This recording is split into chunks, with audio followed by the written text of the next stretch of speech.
You hear the drums of war echo in the distance.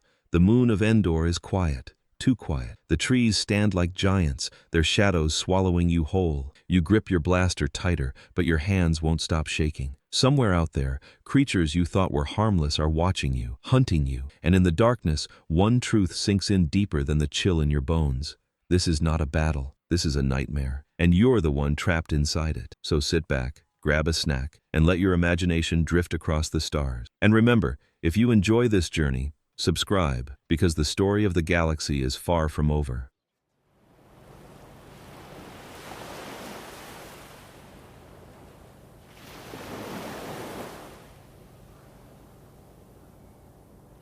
The shuttle door groans open, and the first thing you notice is the air. It isn't the sterile, recycled oxygen of a starship. It isn't the metallic tang of the barracks.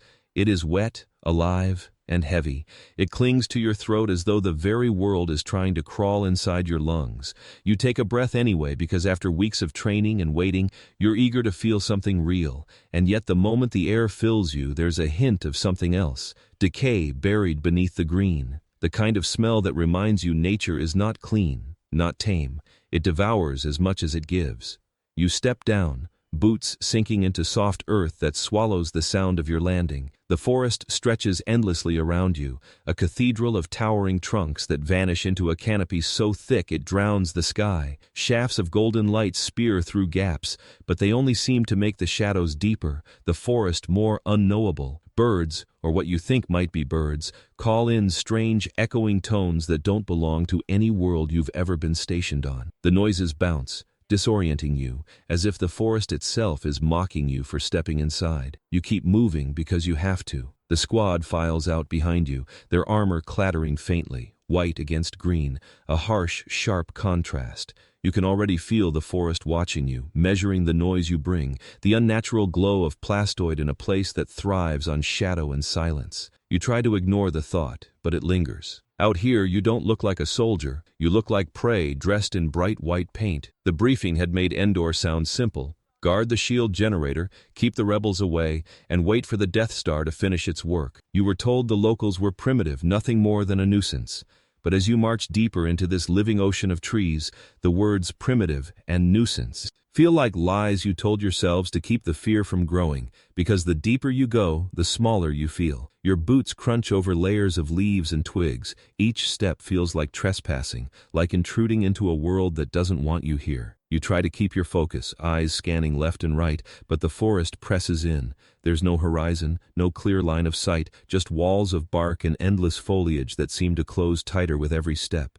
Your blaster is steady in your hands, but even that feels like a false comfort. Metal and power packs against wood and silence.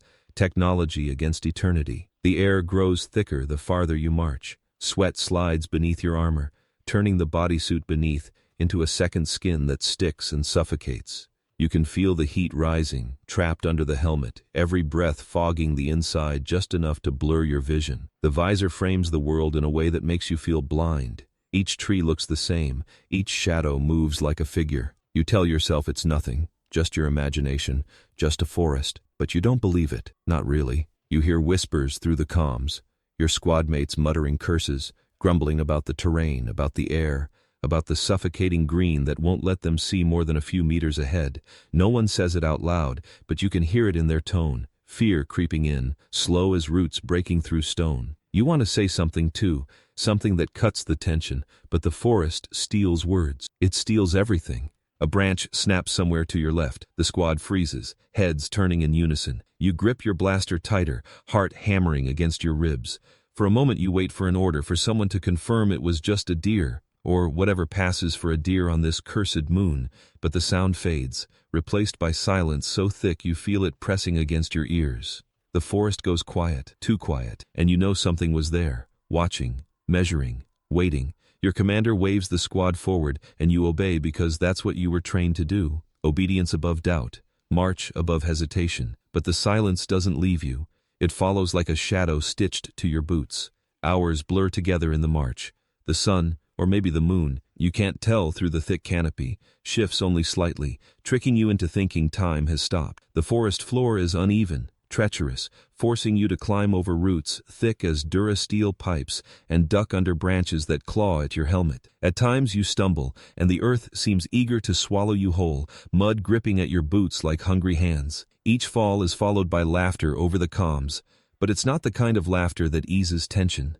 It's brittle, cracked, the kind of laughter you use to hide fear. Somewhere in the distance you hear a drumbeat, faint, fading. You tell yourself it's the wind, but no wind you've ever known keeps rhythm. It comes again, deeper this time, rolling through the forest floor until you feel it in your bones.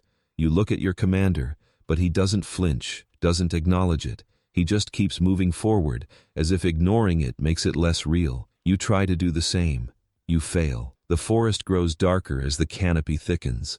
Light struggles to break through, and the world turns into a shifting twilight where shadows dance on their own. You feel the helmet grow, heavier, pressing down on you like a coffin lid. You think about lifting it just for a moment, just to breathe air without filters. But you remember the punishments drilled into you. Discipline over comfort, obedience over self. So you keep it on. Even as your lungs scream for relief, you think back to the instructors, to the promises made when you enlisted. Glory, order, the chance to bring peace to the galaxy under the Empire's banner. And yet, here you are, trudging through mud on a forgotten moon, guarding a machine you'll never understand, against enemies you were told didn't matter. And still, you feel them, watching, laughing. Your boots slip on wet moss, and you fall hard onto your knees. The ground is soft but unforgiving, and the smell of rot rises up, filling your helmet until you gag. You scramble back up, but the forest feels like it's mocking you. You swear you hear chittering in the distance, small voices, speaking in a language too fast, too strange. You tell yourself it's just animals. It has to be, but the way your commander stiffens tells you he heard it too. The march continues, but your thoughts spiral. Each step feels like walking deeper into a trap you can't see. You remember the words drilled into you during training. Fear is weakness. Weakness is treason. But fear is all you have now. It drips down your spine like the sweat pooling under your armor. It whispers that the forest knows you better than you know yourself, that it has seen soldiers before, that it has buried them beneath its roots. Another sound breaks the silence. A thud, then another, heavy, deliberate, not from your squad. Too far. Too big. You glance upward, and for the first time you notice shapes among the branches, logs tied together with rope, swaying slightly in the breeze. You blink and they're gone, hidden by leaves. But you know what you saw. You know this place is not as untouched as you were told. Your commander barks at you to stay sharp, to keep moving, but his voice cracks just enough to betray the fear. The squad falls into silence again, only the sound of boots and armor filling the void. You try not to think about the shapes above. You try not to imagine what kind of hands tied them there. Finally you reach a clearing. The light breaks through in golden beams, illuminating a circle of stones stacked carefully in the center. A fire pit. Old, but not abandoned. Charred bones lie within, gnawed and cracked. You stare at them, wondering what kind of creature left them behind, and whether it still lingers in the shadows around you. The commander orders a short rest, but you can't sit. You can't shake the feeling that eyes are on you from every direction. Your squad mates lower themselves onto rocks and roots, their armor clattering softly. Some lift their helmets just enough to drink from canteens. Steam rises from their faces as the cool air meets the heat trapped beneath the plastoid. You envy them, but you keep your helmet on, because taking it off feels like surrendering, and out here, surrender means death. The drumbeat returns, louder now, closer. Your heart hammers in sync with it, and for a moment you can't tell if it's coming from the forest or from inside your chest. Then, as suddenly as it came, it stops. The silence that follows is worse than the sound. You scan the trees, every shadow twisting into a shape, every rustle into a footstep. You raise your blaster, finger trembling over the trigger, and then you see it, just for a second, a pair of eyes glimmering from the underbrush. And small, reflective, gone in an instant. You think you imagined it, but the hairs on the back of your neck say otherwise. The forest is alive, and it is watching you. The commander signals the squad to move out. You stand, legs heavy, and follow. The clearing fades behind you, swallowed by the trees. The fire pit, the bones, the eyes, all left in silence. But you know this is only the beginning. The forest has tested you, weighed you, and found you lacking. As you march deeper, the canopy closes again, and the light vanishes. You can't see more than a few steps ahead. The shadows grow thicker, heavier, until it feels like you're walking not into a forest, but into a mouth, a green hell that swallows everything whole. And somewhere in the dark, a voice, not through the comms, not from your squad, but in your mind, whispers a truth you wish you hadn't heard. You don't belong here.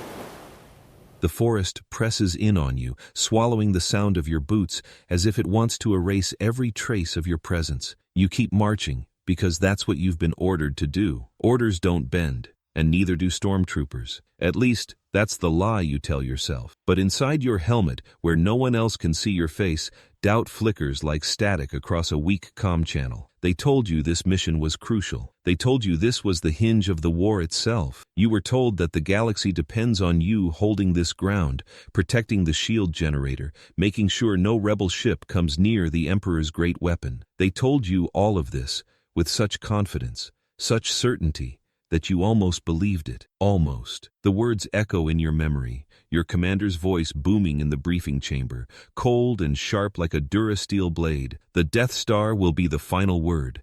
The rebels will come, and we will break them. And you, yes you, will be the wall that stops them. You wanted to believe him. You wanted to feel important, like your life in white armor meant more than trudging mud and suffocating under a visor that fogs every time you breathe. For a moment you even did. But the forest does strange things to your mind. Out here, far from the steel corridors of star destroyers and the sterile light of the barracks, every word feels thinner, stretched like flimsy over something sharp and jagged. The Emperor's name was spoken more than once in that briefing, whispered, almost reverent. His plan is perfect, they said. His vision is flawless. You remember the ripple that went through the room when those words were spoken. Even the officers stiffened like nervous cadets. You've never seen the Emperor, only holos and propaganda images plastered across recruitment centers. A shadow of a man draped in robes, eyes glowing like embers buried in ash. And they say he can see the future, that he knows every move before the enemy makes it. You want to believe that too, because if it's true, then all this, the mud, the suffocation, the fear clawing at your ribs, it all has purpose. But a darker thought gnaws at the edges of your mind. If he truly sees the future, then he already knows you're going to die here. The thought won't leave you. It rides every step, digging its claws deeper the farther you march. Maybe you're not the wall that stops the rebels. Maybe you're just the bait that lures them in. A pawn placed on the board to be sacrificed when the time comes. You tighten your grip on your blaster as if holding the weapon tighter will hold the thought back, but it doesn't. Nothing does. You reach the ridge where the shield generator sits, an ugly wound of Durasteel carved into the beauty of the forest. Towers jut upward, humming with power, wires and conduits tangled like veins across the ground. The structure thrums beneath your boots, a vibration you feel in your bones. You're told it protects the Death Star above, the Emperor's great machine, a weapon that will end the war. But as you stare at it, you can't help but feel it's more prison than fortress. You are chained to it, bound by orders, by duty, by fear of what happens if you fail. The forest around you whispers as you take your post. The wind shifts, carrying scents of sap and soil, sharp and sweet all at once.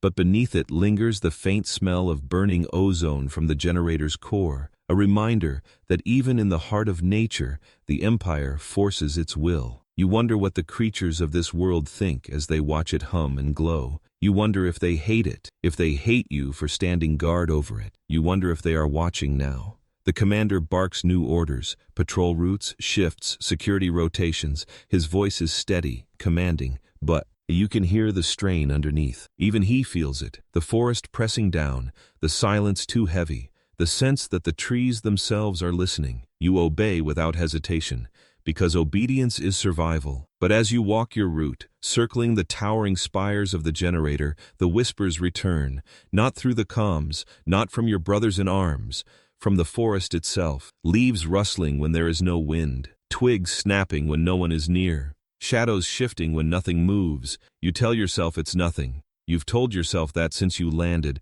but every time the feeling comes back stronger. The Emperor's trap may be perfect for the rebels, but what if you're trapped too? What if you're not the hunter here, but the hunted? Hours pass. Day bleeds into dusk, though under the canopy the light never truly changes. Patrol after patrol, step after step, until the monotony should dull your senses. but it doesn't. You stay sharp, wired, eyes straining through the visor's narrow view. You hear your squad mates over comms trying to distract themselves, talk of home, of rations, of old missions, jokes that fall flat, laughter that sounds more like cracks in armor. One of them says he can't wait to see the Death Star fire again. Another mutters that he hopes this time it doesn't explode before they can finish the job. Silence follows that comment, heavy and suffocating. No one dares speak of the first Death Star. No one dares admit how fragile the Empire's invincibility really is. And yet the thought creeps in, if the first one could fall, what makes you think the second will stand? Your patrol takes you farther from the others, the forest swallowing their footsteps until it's only you and the trees. You pause, just for a breath. The hum of the generator fades behind you. The silence grows. And then, faintly, you hear it again. The drums, slow, deliberate, echoing through the soil. You're heard. It sinks to the rhythm, pounding harder, faster, until you're not sure if the sound is real or just inside your chest. You spin, scanning the underbrush, finger tense on the trigger, but there's nothing. Just shadows, just leaves, just silence. You whisper to yourself inside the helmet, a mantra you've carried since training.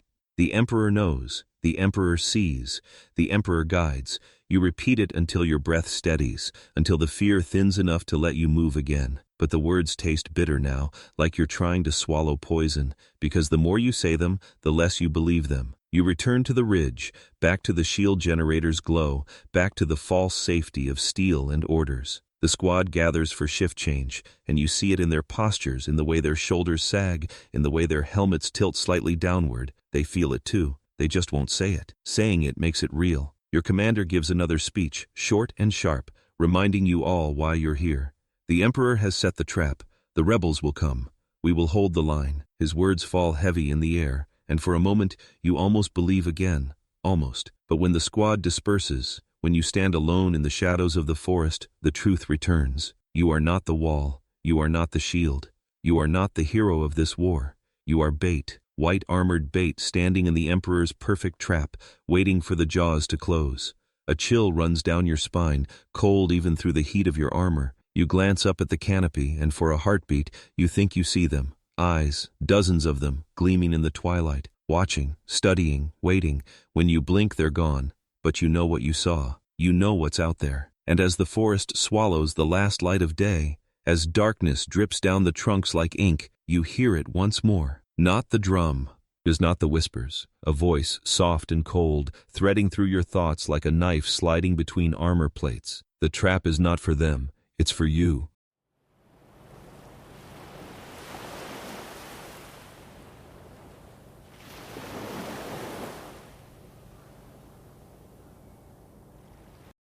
The forest doesn't sleep. You thought night would bring silence, that darkness might calm the endless hum of Endor's living body. But the deeper you march, the more alive the world becomes. The canopy overhead blocks out the stars, leaving only a restless twilight.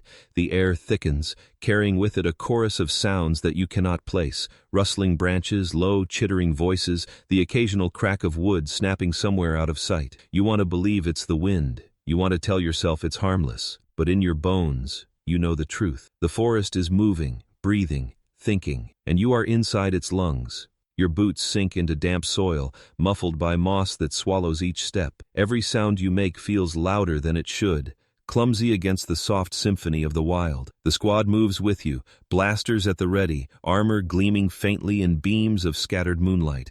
White against green, hard lines against endless curves. You stand out here like blood and water. And the forest knows it. You feel it in the weight of your helmet, in the slow drip of sweat down your neck, in the prickle at the back of your skull. Something is watching you. It starts small, a rustle of leaves to your right, a twig snapping on the path behind you. You turn sharply, visor narrowing in on the sound. Nothing. Just trees, endless and unbroken.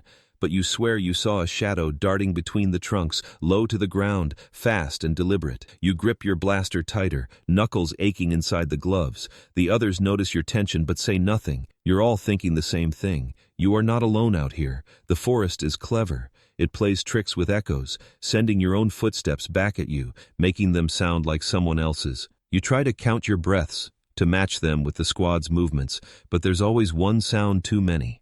A faint patter. a skitter through the underbrush, a whisper of movement just beyond the reach of your visor. You tell yourself again and again, it's animals, birds, small things that scatter at your presence. But small doesn't mean harmless. Hours blur together in the march. The forest floor changes underfoot, sometimes spongy and soft, sometimes hard with roots that twist like bones beneath the earth. Your calves ache from the uneven ground. Your lungs sting from the damp heaviness of the air. But worse than the pain is the silence that grows between you and your squadmates. No one speaks. No one jokes.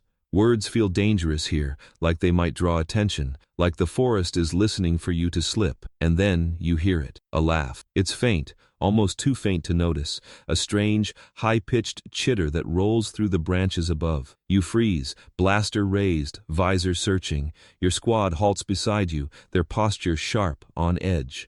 The sound dies as quickly as it came, swallowed by the night. You whisper a warning into your comm, but your own voice sounds strange. Too loud, too fragile. The commander signals for silence. Move forward. Don't stop. Don't give the forest what it wants. But the laugh lingers in your ears, crawling under your skin. It wasn't human, it wasn't natural, and it wasn't afraid. You march on, but your eyes keep darting to the treetops. The branches sway, shifting shadows that twist into shapes of figures. Small, crouched, waiting. You shake the thought away, but it comes back with every gust of wind. You think of the whispers in the barracks before you left, of stories told half serious, half joking. The natives of Endor, primitive, harmless, barely worth mentioning. But what if those stories were wrong? What if primitive didn't mean weak? Another sound cuts through the forest, this time closer. A rustle of leaves, then the sharp thud of something striking wood. You spin, blaster trained, and catch movement at the edge of your vision. A figure, small, fur-covered, slipping behind a tree before you can focus. Your heart slams against your ribs. You're not imagining it anymore. They're here. The commander gives the order to spread out, to flush the shadows, to show strength. Your squad fans through the trees, armor flashing pale against the dark. You move slowly, carefully, blaster steady, but the forest seems to move faster. Shapes dart between trunks, always just out of reach. You hear more laughter, closer now, multiplied. 1 becomes 2, 2 becomes 10. The sound circles you, rising and falling like a chant. You lift your helmet just slightly to wipe the sweat burning your eyes, and for one fleeting second, the forest feels sharper, rawer, too real. The scent of pine fills your nose, thick and earthy, and with it comes another smell. Smoke, faint, drifting. You glance ahead and see it, a wisp curling upward between the trees. A fire.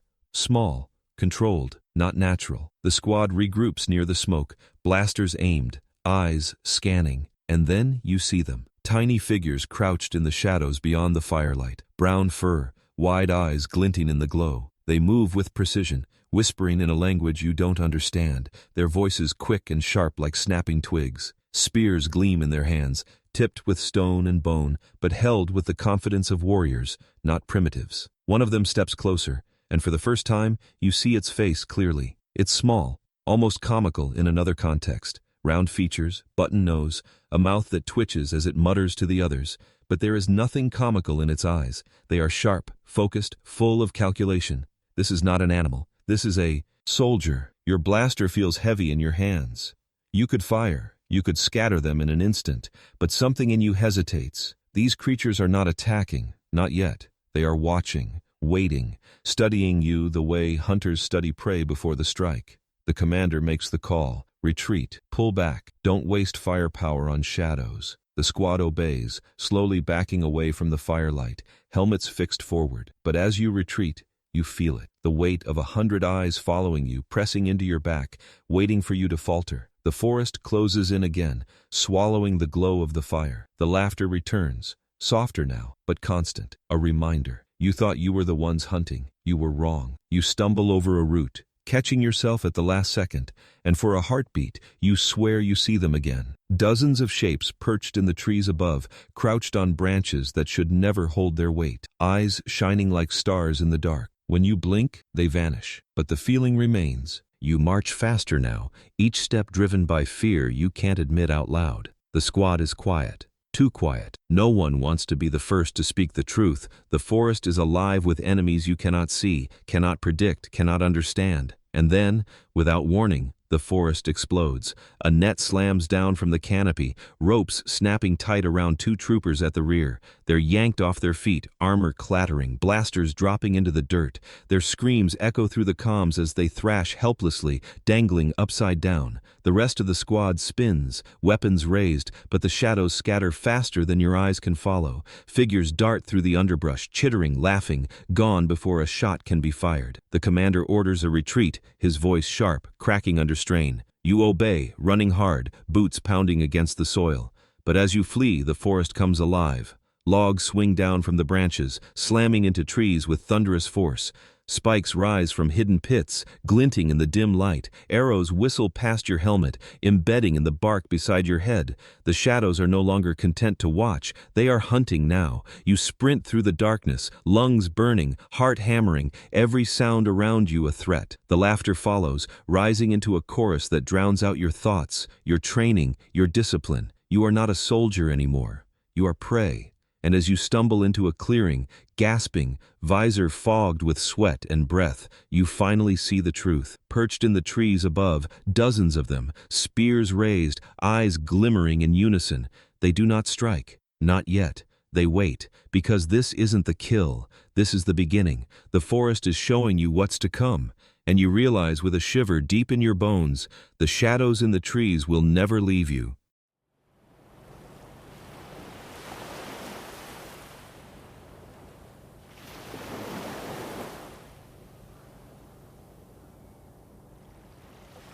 The first thing you notice is the heat. It doesn't hit you all at once. It seeps, slow and steady, like water trickling through cracks in stone. The forest breathes against your armor, pressing its humid air into every seam, every joint, every inch of plastoid that wraps around your body. You thought armor made you invincible. You thought it made you more than human. But out here, in this green tomb of moss and shadow, it makes you a prisoner. The helmet is the worst part. At first you told yourself you could manage it. You've worn it on patrols before, in deserts that scorched your lungs, in cold that froze the skin beneath your undersuit. You've trained to live inside this mask. But Endor is different.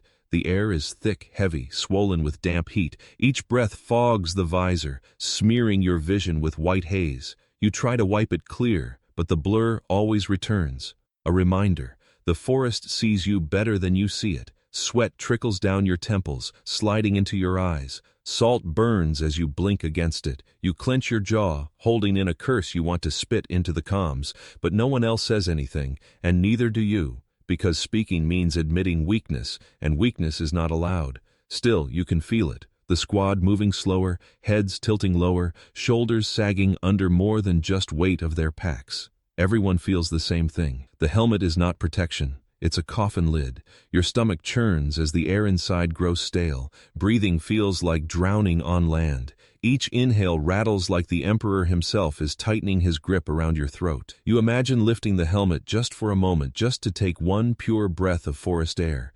You imagine what it would taste like. Sap and soil, green and sharp and wild. But you don't dare. You don't want the commander's punishment, and worse, you don't want to reveal your face, even to yourself, because the helmet is more than armor. It is a mask. It hides you, hides your fear, hides the sweat dripping down your cheeks, the way your lips tremble when another twig snaps in the dark. Behind the visor, you are not a boy dragged from home. You are a stormtrooper. You are faceless. You are replaceable. But you can't stop thinking, if you are faceless, does that mean you're already dead? The forest presses tighter the deeper you march. The canopy thickens until the light above becomes a smear of green gold, like sunlight filtered through dirty glass. Your visor warps the view even further. You can't tell one tree from another. The ground blurs together in shifting shadows. You stumble more often now, boots catching on roots, knees scraping against bark and mud. Each fall rattles through your armor, echoing in your helmet like a drum. You feel clumsy, blind, useless. And you know the forest notices. The helmet doesn't let you hear properly either. The padding inside muffles sound, turning every noise into an echo. The rustle of leaves becomes footsteps. The snap of a twig becomes a blaster cocking. The whispers of your squad over the comms blur into static that scrapes your ears.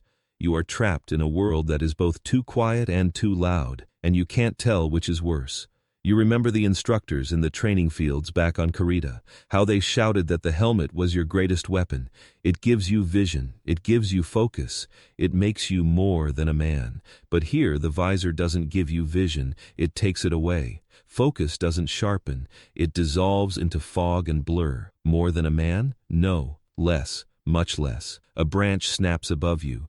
You jerk your head up, but the visor only gives you fragments, leaves, shadows, movement that could be anything or nothing. You raise your blaster anyway, heart pounding, finger twitching against the trigger. Your squad halts, weapons aimed, searching. The forest responds with silence, heavy, thick, smothering. And just when you think maybe it was only your imagination, you hear it again, the laugh. It drips down from the canopy, high-pitched, mocking, inhuman. The sound echoes strangely through your helmet, twisting until it feels like the laugh is inside your skull, bouncing from ear to ear. You bite back, bile rising in your throat. You want to rip the helmet off, cover your ears, block it out, but you don't. You can't. You're trapped in the mask, trapped in the forest, trapped in someone else's war. Your commander signals for silence, fist raised. The squad tightens formation, backs pressing together, blasters aimed outward. Through the visor you scan the trees, but the blur makes everything move. Shadows shift like living things, branches twist into arms. You blink hard, but it doesn't help. You are blind in a forest that sees everything, and the forest knows it. The march resumes, but slower now, every step heavier. The helmet drags at your neck, a weight far greater than plastoid and padding. It feels like judgment, like chains forged from fear. Sweat pools under your chin, trickling down your throat, mixing with the metallic taste of recycled air.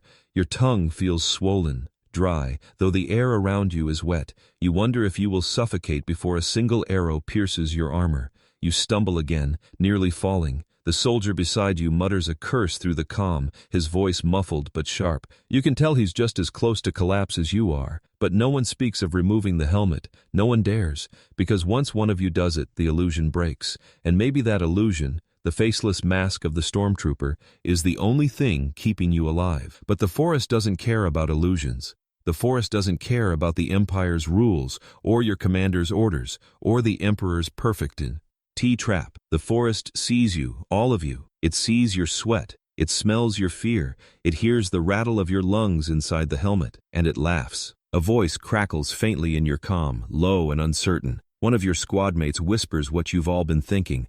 We can't see them, but they can see us. The commander snaps back instantly, barking for silence, for discipline. But the damage is done. The thought spreads through the squad like fire. You feel it in the way they march, slower, tighter, weapons trembling in their hands.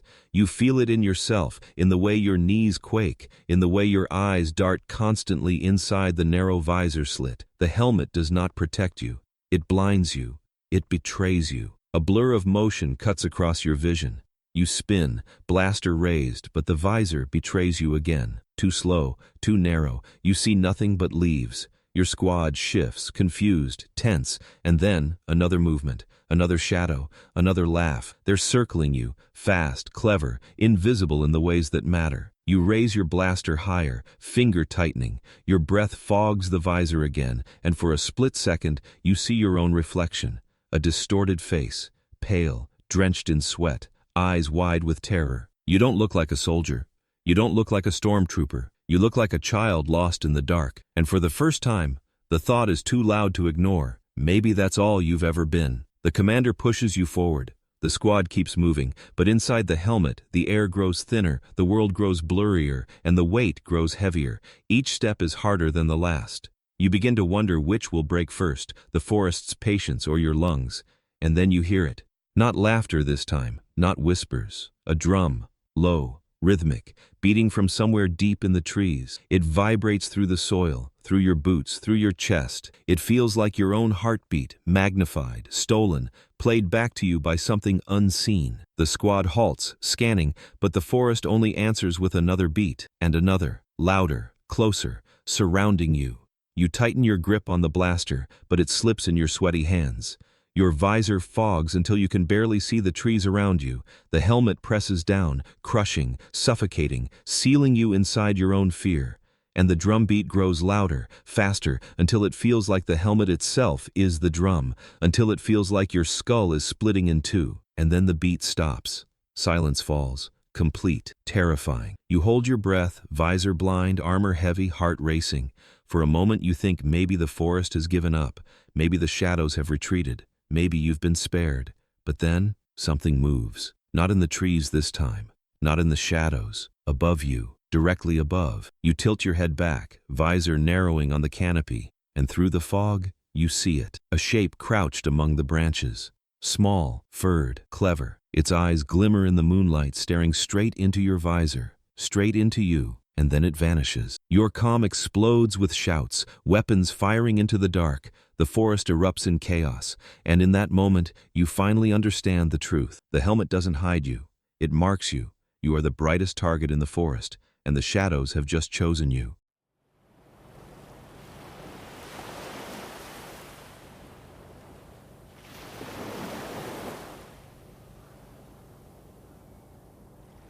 It begins with a sound you almost miss, a faint creak overhead, like wood bending against weight. You tilt your helmet up, visor narrowing through the blur, and for a heartbeat you catch it, rope stretching taut against branches, leaves shifting unnaturally.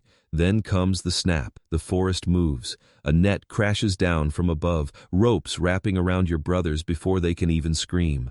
Armor clatters as two troopers vanish into the canopy, yanked upward like toys ripped from the ground. Their blasters fall to the dirt with dull thuds, useless. For a moment, everything freezes. Your breath, your heartbeat, the squad's discipline. The silence that follows is worse than the trap itself, because it tells you this is no accident. This is the beginning. You spin, blaster raised, scanning. The trees whisper with rustling leaves. Branches sway though there is no wind. You swear you hear the faint patter of feet above, quick and light. Then, something whistles past your helmet. A stone.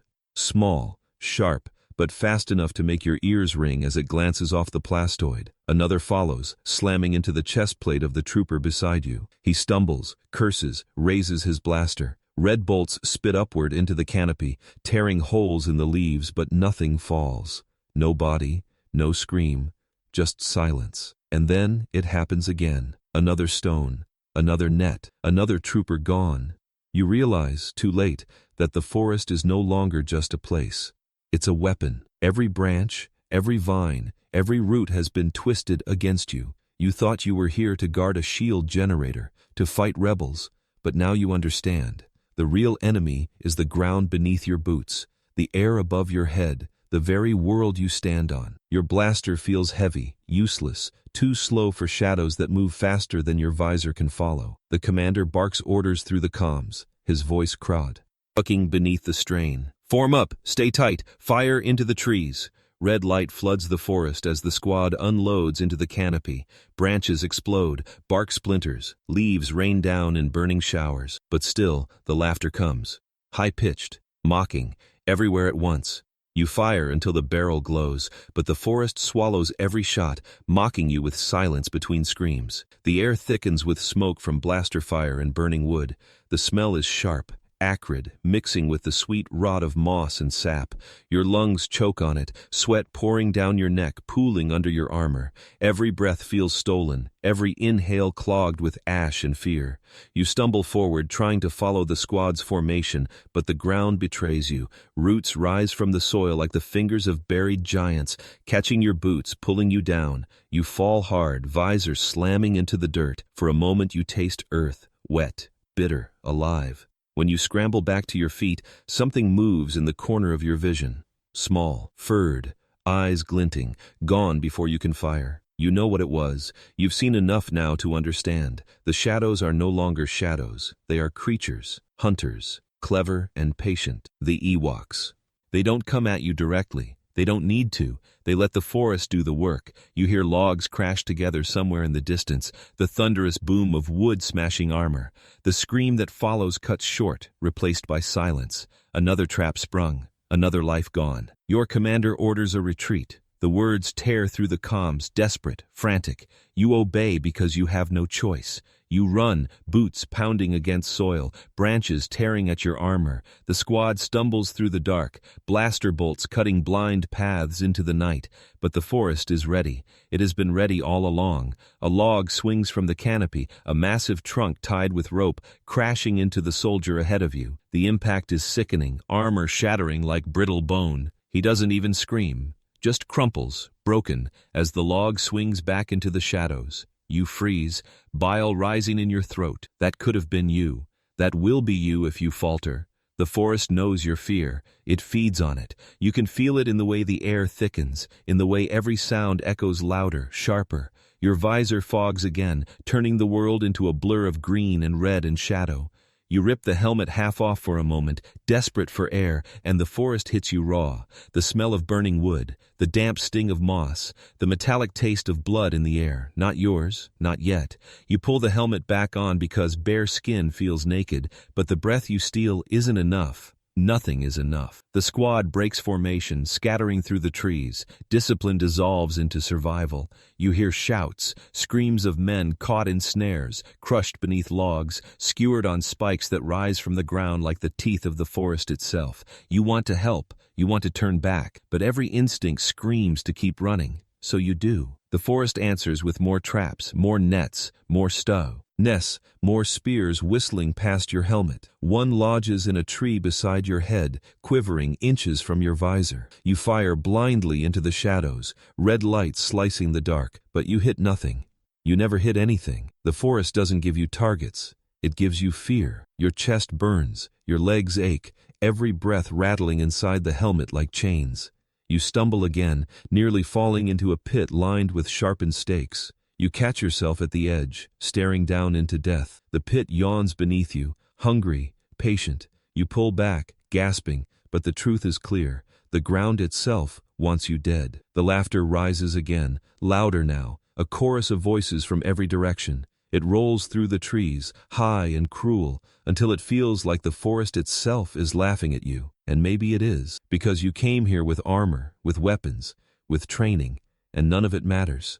Not here. Not in this place. The forest bends against you, twisting every step into a trap, every breath into a curse. You keep running, but the truth gnaws at you with every step. The Ewoks don't need to kill you quickly. They don't need to charge you head on. They only need to let the forest do what it does best: swallow the intruder, bury the invader, erase the soldier who thought he could conquer it. And as you stumble deeper into the green, lungs screaming, blaster heavy, armor suffocating, you know the truth. This is no patrol. This is no defense.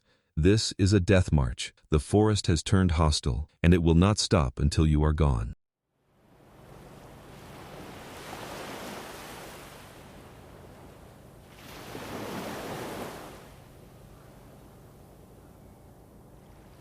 At first you laughed, not out loud, not enough for your commander to hear, but quietly, inside the helmet. When you were briefed, the officers described the natives as primitive, little more than animals that walked on two legs.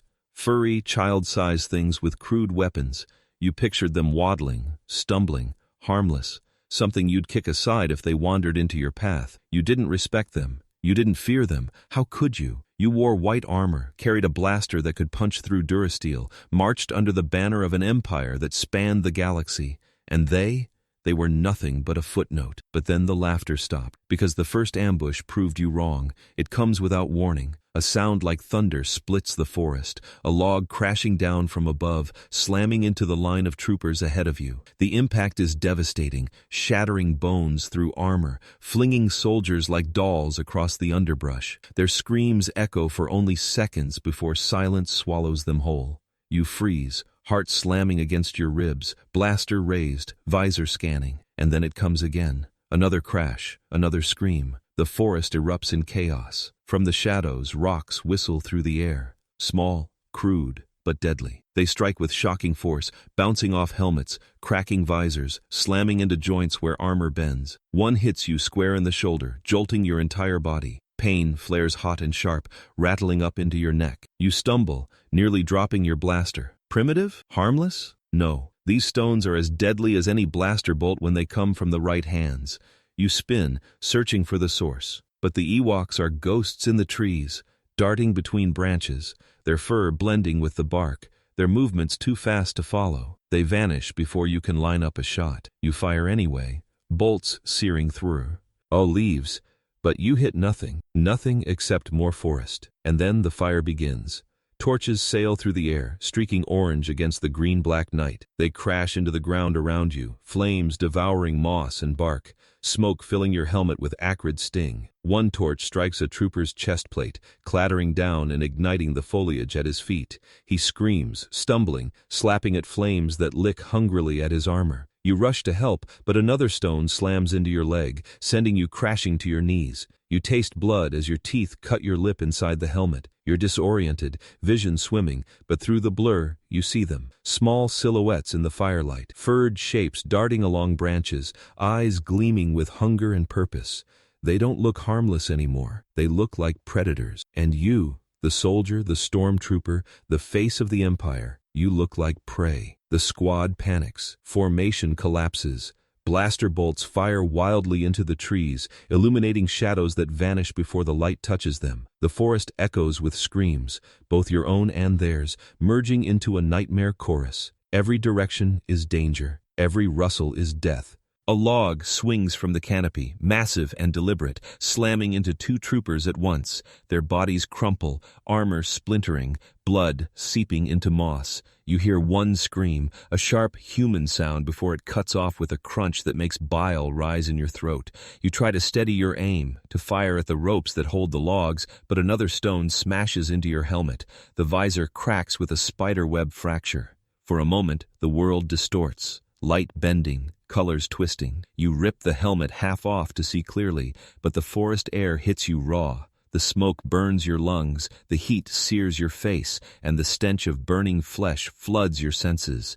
You choke, stumble, and fall against a tree. Through the branches, you glimpse one of them clearly for the first time. An Ewok, smaller than you expected, no taller than your waist, covered in coarse fur, holding a spear tipped with sharpened stone. Its face is round, almost innocent, but its eyes are not. Its eyes burn with intent, with intelligence, with the cold precision of a hunter who knows the kill is certain. It stares at you for a long, breathless moment. Then it grins, a quick, sharp flash of teeth, and it vanishes into the shadows. Your chest tightens. Fear curdles into something heavier. Shame. You remember laughing. You remember dismissing them. But laughter feels like a memory from another life now. Because what you're facing isn't a joke. It's war. And you are losing. A shout cracks through the comms, your commander's voice desperate, demanding retreat. You scramble to your feet, helmet clutched in one hand, blaster in the other, stumbling after the others as they flee through fire and smoke. The forest is alive with sound. Logs smashing, stones whistling, fire crackling, Ewoks chanting in their strange tongue. It feels less like battle and more like ritual, like the entire moon has risen again. Against you, half your patrol is gone. Half of the men you marched with, laughed with, trained with, eaten with. They are broken on the forest floor, their white armor cracked open like eggshells, their bodies claimed by shadows. You want to look back. You want to find them, but you know if you stop, you'll join them, and so you run. The forest doesn't let you escape easily. Every root rises to catch your boot. Every branch claws at your armor. You crash through undergrowth, lungs burning, legs aching, mind spiraling. You stumble into a clearing, gasping, and the world falls silent, too silent. The smoke drifts lazily upward. The fire crackles low. You raise your blaster, scanning. No movement, no laughter, no drums. And then, there it is. A sound that chills you deeper than fire, deeper than stone, deeper than blood. Drums, slow, rhythmic, deliberate, echoing from the trees. They are not chasing you.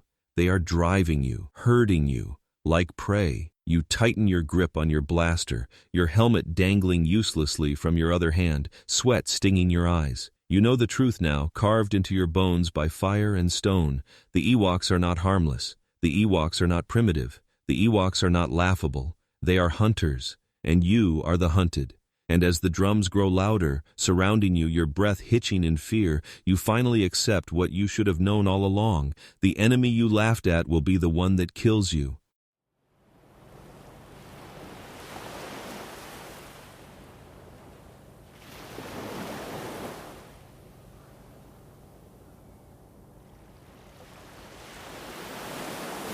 It begins with a sound you can't mistake. A horn, deep, hollow, ancient. It cuts through the forest like a blade, rattling the air, shaking the marrow in your bones. You freeze, blaster trembling in your hands, visor darting toward the treetops.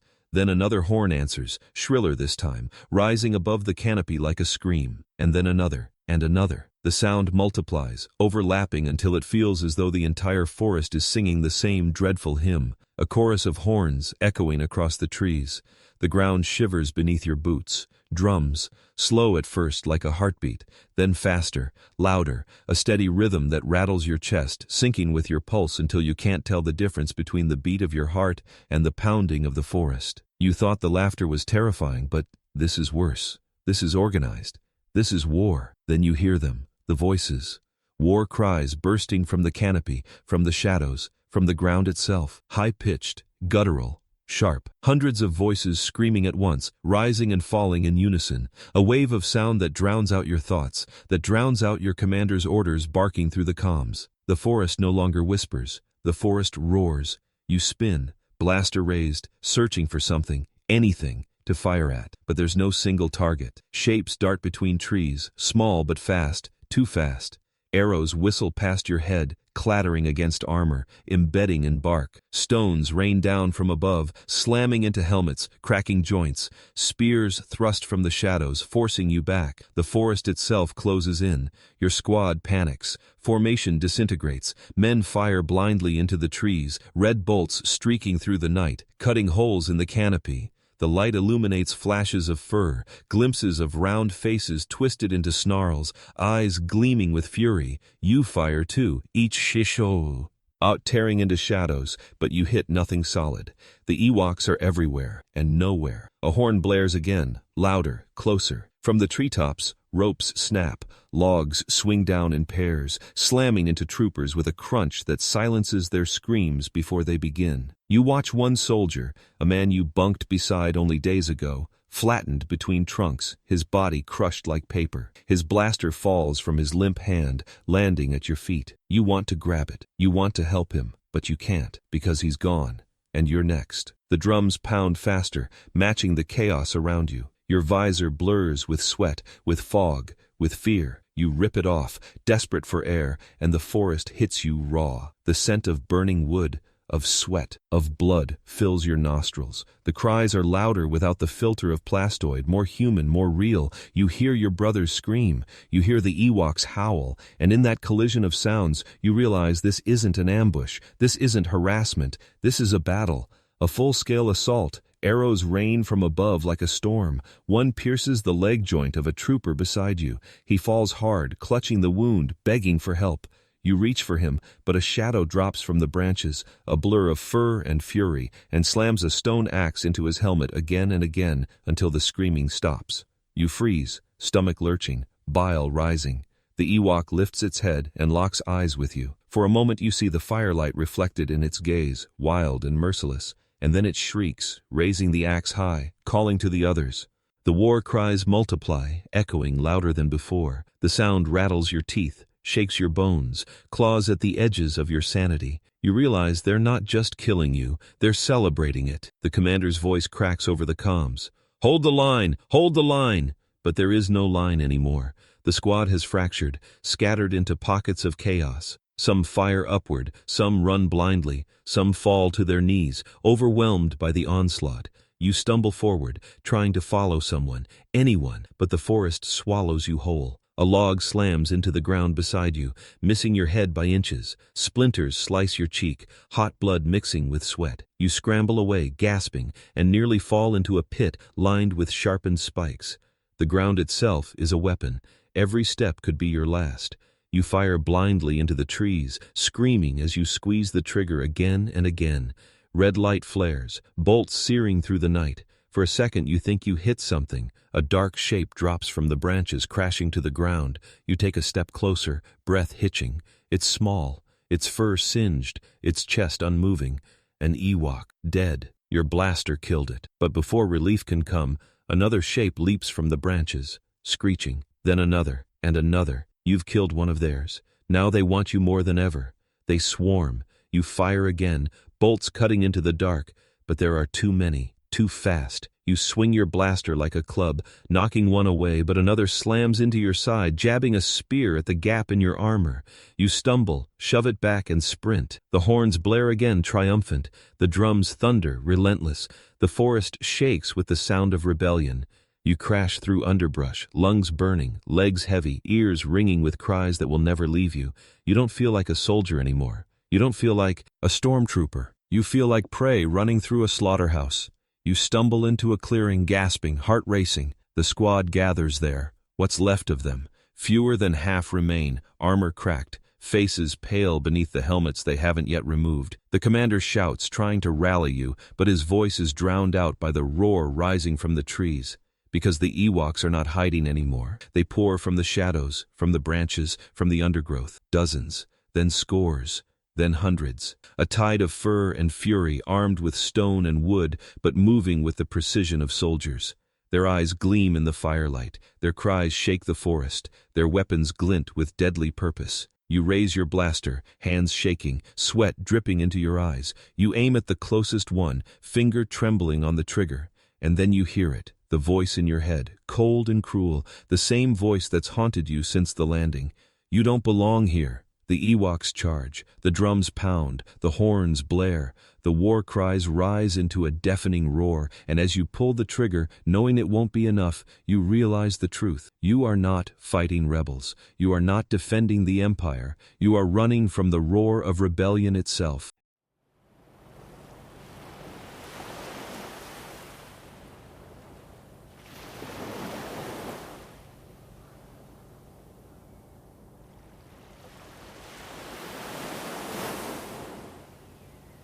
It happens in a heartbeat, one step, then another, your boots sinking into moss that feels too soft, too welcoming, and then the ground vanishes. A sharp crack echoes above, and before you can even process the sound, ropes snap tight around your body. You're yanked upward, the world flipping in an instant. Armor clatters, your blaster slips from your hands, and suddenly you're dangling upside down, blood rushing to your head, heart pounding so loud it drowns out every thought. You thrash instinctively, twisting, fighting, but the more you struggle, the tighter the ropes pull. They bite into the armor, digging at the seams, constricting like the forest itself has decided to strangle you.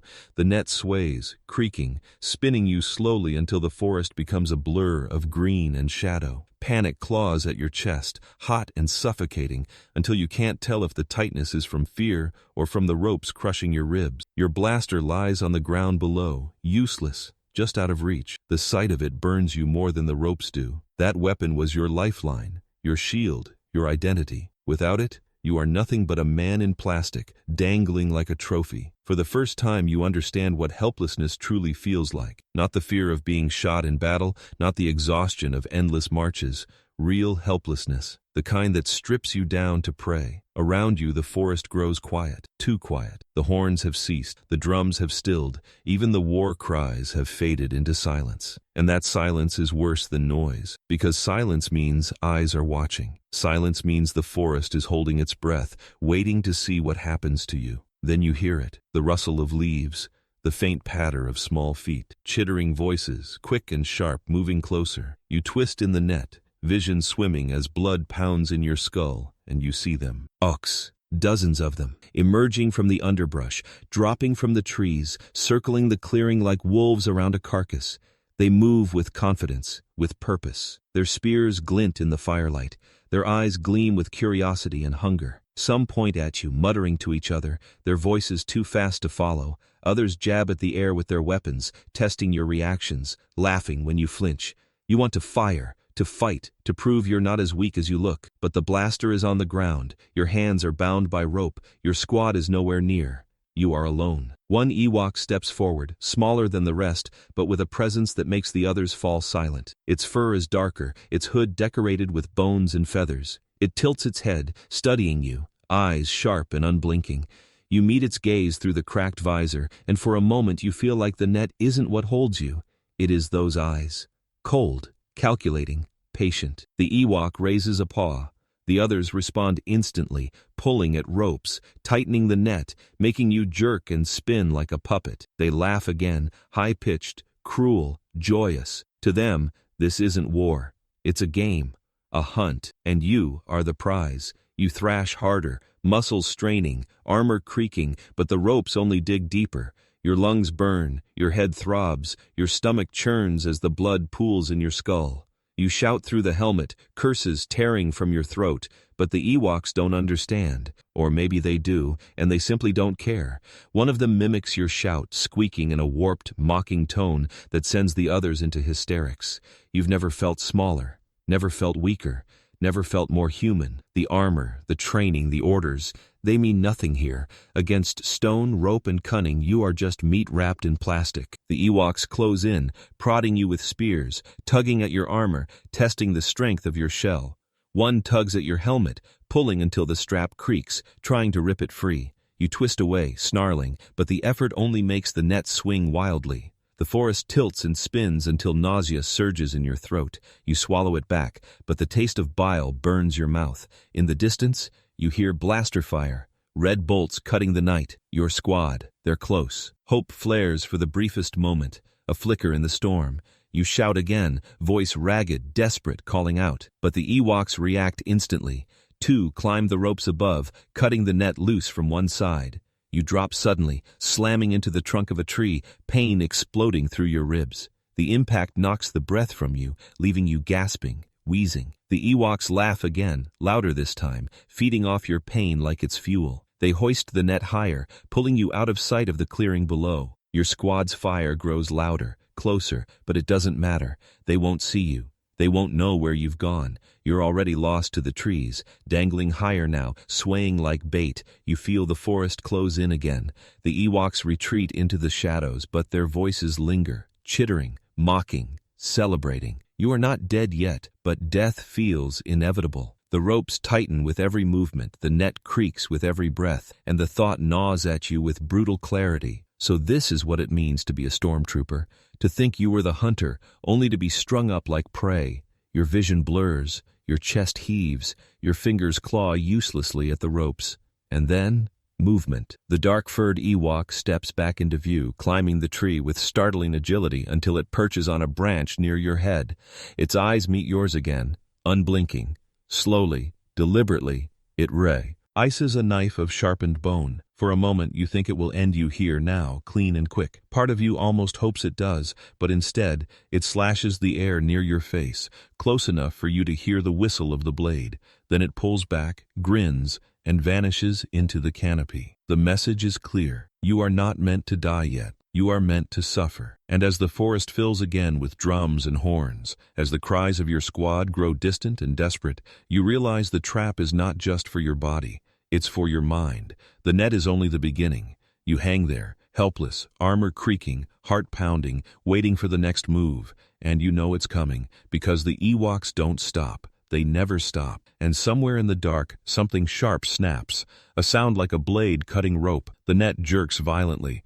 You drop an inch, 2 inches. The forest groans. And then, silence. You don't know if you're about to fall into freedom or into a pit of sharpened spikes waiting below.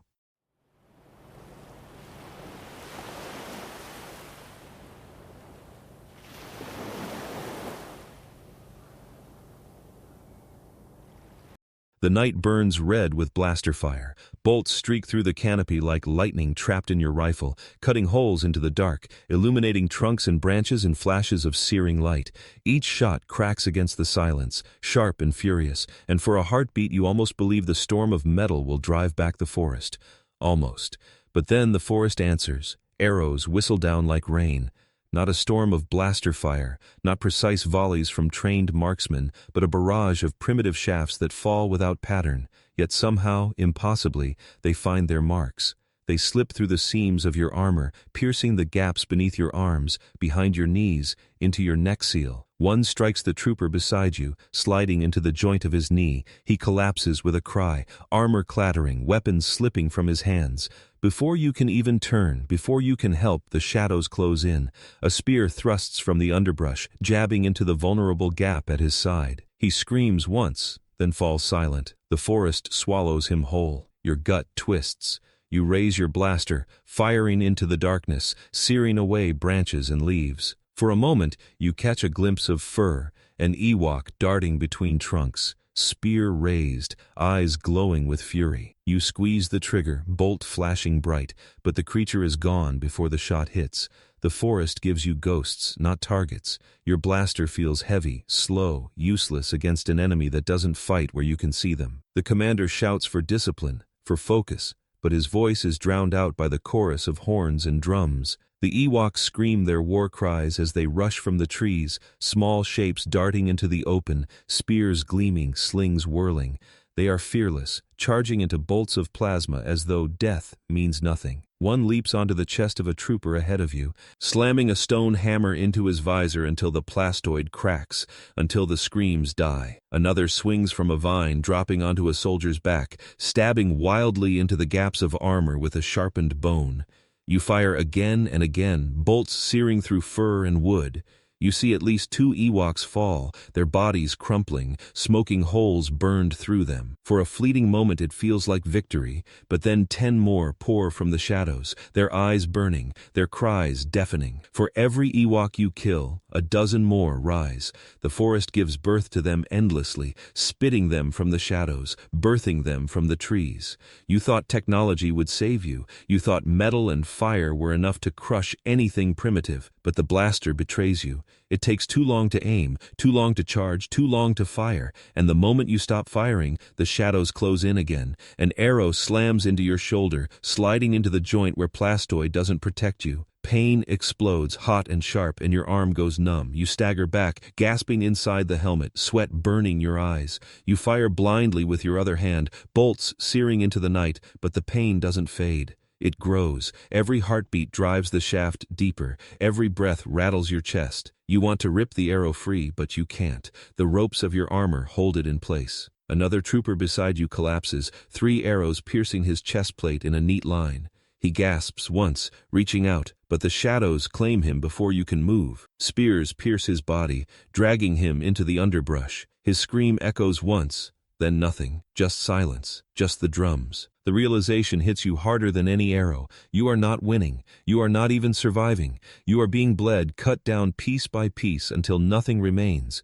The Ewoks don't need to overpower you with strength. They just need to wait for the armor to fail. And it always fails. You stumble backward, boots sinking into the mud, heart hammering. Your blaster rattles in your grip, slippery with sweat. The forest spins, firelight flashing against trunks, shadows darting between them. You see one Ewok rise from the brush, sling spinning above its head. You raise your weapon, finger tightening on the trigger, but the sling releases first. A stone whistles through the air, striking your visor with a crack. Your vision fractures into spiderweb cracks, light bending and twisting until the world blurs. You fall to your knees, disoriented, gasping, trying to tear the helmet free. When you finally rip it off, the forest floods in raw and brutal. The air stinks of blood and smoke, of sweat and soil, of burning moss. The cries are louder now, unfiltered, echoing through your ears until they vibrate in your skull. You feel naked without the helmet, exposed, vulnerable, but at least you can see, at least you can breathe. You glance around, desperate for your squad. Half of them are gone. The others are scattered, firing wildly into the shadows, backs pressed to trees, weapons overheating. The commander shouts orders, but his words break into static. The forest is too loud. The Ewoks are too many. You try to rise, but pain sears your shoulder, driving you back down. Blood trickles down your arm beneath the armor, hot and wet, sticky against your skin. You clutch the blaster tighter, refusing to let go, even as your vision swims. You fire again, hitting another Ewok mid-charge. Its body slams into the ground, smoking, twitching once before lying still. But the others don't stop. They leap over their fallen comrade, fury doubling, eyes locked on you. They don't care about the dead. They don't care about loss. They only care about the kill. One of them lunges at you, spear aimed for your throat. You roll aside, the tip scraping sparks against your armor. You swing your blaster like a club, smashing it across the Ewok's head. It yelps, stumbles back, but another replaces it instantly, hurling a stone axe that slices past your cheek, drawing blood. You gasp, stagger, and fire again, bolts searing through the dark. Another Ewok falls, and another replaces it. The truth burns in your chest, heavy as the blood soaking your armor. Your weapons are failing, your armor is failing, your body is failing, and the Ewoks are not failing. The forest shakes as more logs slam together, crushing another trooper. His scream is cut short, replaced by the sickening crunch of breaking bones. Arrows whistle down in endless rain. The drums pound faster, louder, until it feels like the forest itself is alive, pulsing, beating against you. You stumble back, gasping, vision blurred by sweat and blood. Your blaster clicks empty. The sound echoes like a death knell. You slam another power pack into place, hands shaking. But the Ewoks don't give you time. A spear pierces your thigh, driving deep into flesh. You scream, collapse to one knee, blaster slipping from your hands. The Ewok who threw it shrieks triumphantly, raising another spear. Its eyes gleam in the firelight, merciless, unyielding. You scramble for your weapon, fingers brushing the metal. But it's too late. The spear rises higher, ready to strike, and in that moment, as the shadows close in, as wood and stone crash against metal and flesh, you understand the truth. Technology has betrayed you, armor has betrayed you, the Empire has betrayed you, because against wood and stone, against rope and fire, against fur, eye and cunning, all your weapons mean nothing. The spear plunges down, and the world goes dark.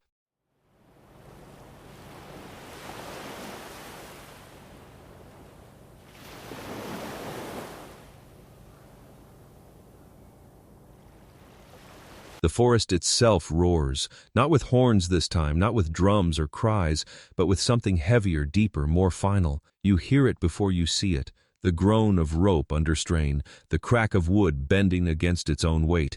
Then comes the crash. The sound is thunder given form. Two massive logs swing from opposite sides of the clearing, colliding in the middle with the fury of a planet itself. The impact rattles the ground beneath your boots, the force so violent it shakes the air in your lungs. You watch as 3 troopers are caught between them. There is no time for them to scream, no time to run. One moment they are soldiers, the next they are broken things, flattened under trunks thicker than starship hull plating. Armor shatters like glass. Bones splinter with a sound you will never forget, a sound that will echo in your skull long after the battle ends. Blood sprays in a fine mist, dark against the firelight, soaking into moss that drinks greedily. For a heartbeat, silence follows, a silence so deep it feels like the whole forest is holding its breath, savoring the kill. Then the screaming begins. Not from those already gone, but from the survivors who saw it happen. Shouts rip through the comms, panicked, desperate, pleading for orders that don't come fast enough. You stand frozen, blaster limp in your hands, because the image won't leave your eyes. White armor folding like paper, helmets caving inward like eggshells, men reduced to fragments beneath the weight of wood. And then you realize the truth. It wasn't chance. It wasn't nature. The logs were tied, positioned, waiting. The Ewoks did this. They planned this, and they knew exactly where you'd be when the ropes were cut. The ground vibrates again with another crash, more logs swinging from the canopy, slamming into the flank of your squad. One trooper is hurled into the air, his body cartwheeling before he slams into a tree with a crunch that makes bile rise in your throat. Another log clips your shoulder as it swings past, sending you sprawling into the dirt. Pain explodes through your body, your arm numb, your chest heaving as you struggle to breathe. You claw at the soil trying to rise, but the earth itself seems to hold you down. The forest shakes with laughter, Ewok voices shrieking in triumph from the shadows. They howl, they chant, they celebrate. To them this isn't just war. This is victory, ritual, vengeance. You push yourself up, blaster raised with trembling hands, but what can you fire at? The logs are already gone, swinging back into the shadows like pendulums of death. The Ewoks are hidden, their shapes darting too quickly between branches, their eyes glinting in firelight just long enough to remind you they are watching, always watching. The commander's voice tears through the comms, desperate, cracked. Fall back! Regroup! Get away from the trees! But you know there's no away here. The trees are everywhere. The forest is the battlefield, and it belongs to them. You stumble after the others, boots pounding against soil slick with blood and sap. The air reeks of burning moss, of sweat, of iron tang that clings to the back of your throat. Your visor is gone, your helmet discarded, so the smells hit you raw, burning your lungs, making you gag. Every breath feels like punishment. Every step feels heavier than the last. And then another crash. Another scream. Another life snuffed out beneath the weight of wood. You turn in time to see 2 more troopers crushed flat, their armor exploding outward like shattered shells. Their blasters fire once in reflex, bolts searing into nothing before silence claims them. You stumble again, knees giving out, catching yourself on a tree. Bark scrapes your gloves, rough and jagged.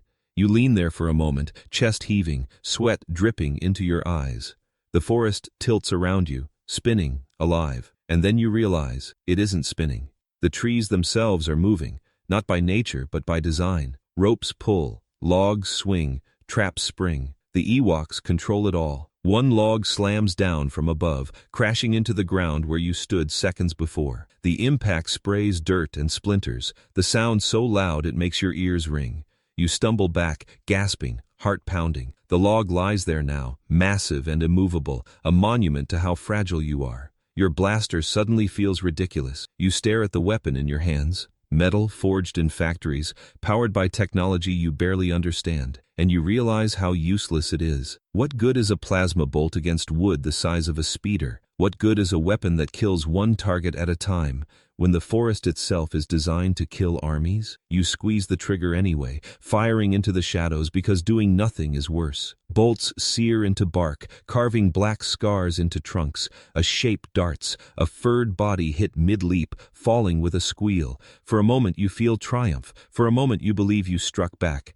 But then another rope snaps, another log swings, and the moment is gone. The squad is falling apart. Men scream for help that never comes, begging for medics, for orders, for anything. The commander's voice grows more desperate, more frantic, until even he stops barking commands and starts shouting prayers to an emperor who cannot hear him. You stumble into a clearing, chest burning, legs heavy. The squad gathers there, what's left of it, backs pressed together, blasters raised. The forest circles you, alive with eyes, alive with laughter. The logs creak again. Row. Pest straining. You know what's coming.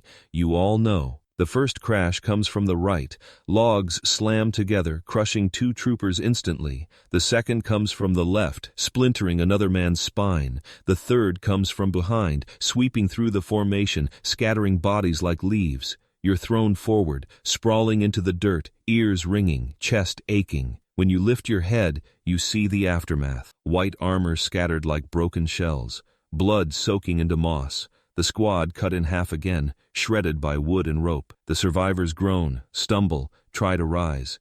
But you all know, you all feel it. The trees are winning. The Ewoks roar in triumph, horns blaring, drums pounding. Their voices echo through the canopy, a chorus of fury and joy. They leap from the branches, darting from the shadows, eyes gleaming, weapons raised. You fire again, desperate, bolts searing into the dark. Some fall, most do not. They keep coming. You hear another creak above, louder this time, heavier. You look up, dread filling your chest. The largest logs yet swing down, massive trunks tied together, moving with the force of boulders. They crash into the ground before you, slamming into the survivors, smashing armor, shattering bones, silencing screams. The earth shakes with the impact. Your body rattles with the force. And in that moment, you understand the truth. The Ewoks don't just fight with wood. They fight with the world itself. They are not wielding weapons. They are wielding the forest, and you cannot win against a forest. You stagger back, legs trembling, chest heaving. The blaster slips from your hands, falling into the dirt with a dull thud. You stare at it, useless now, meaningless. You thought technology would save you. You thought armor made you invincible. You thought the Empire made you strong. But here, in the heart of Endor, among the roots and branches of a world that has turned against you, none of it matters. You are not a soldier anymore. You are kindling, and as the ropes above creak again, as more logs swing into place, you realize with cold certainty, the trees are not finished with you yet.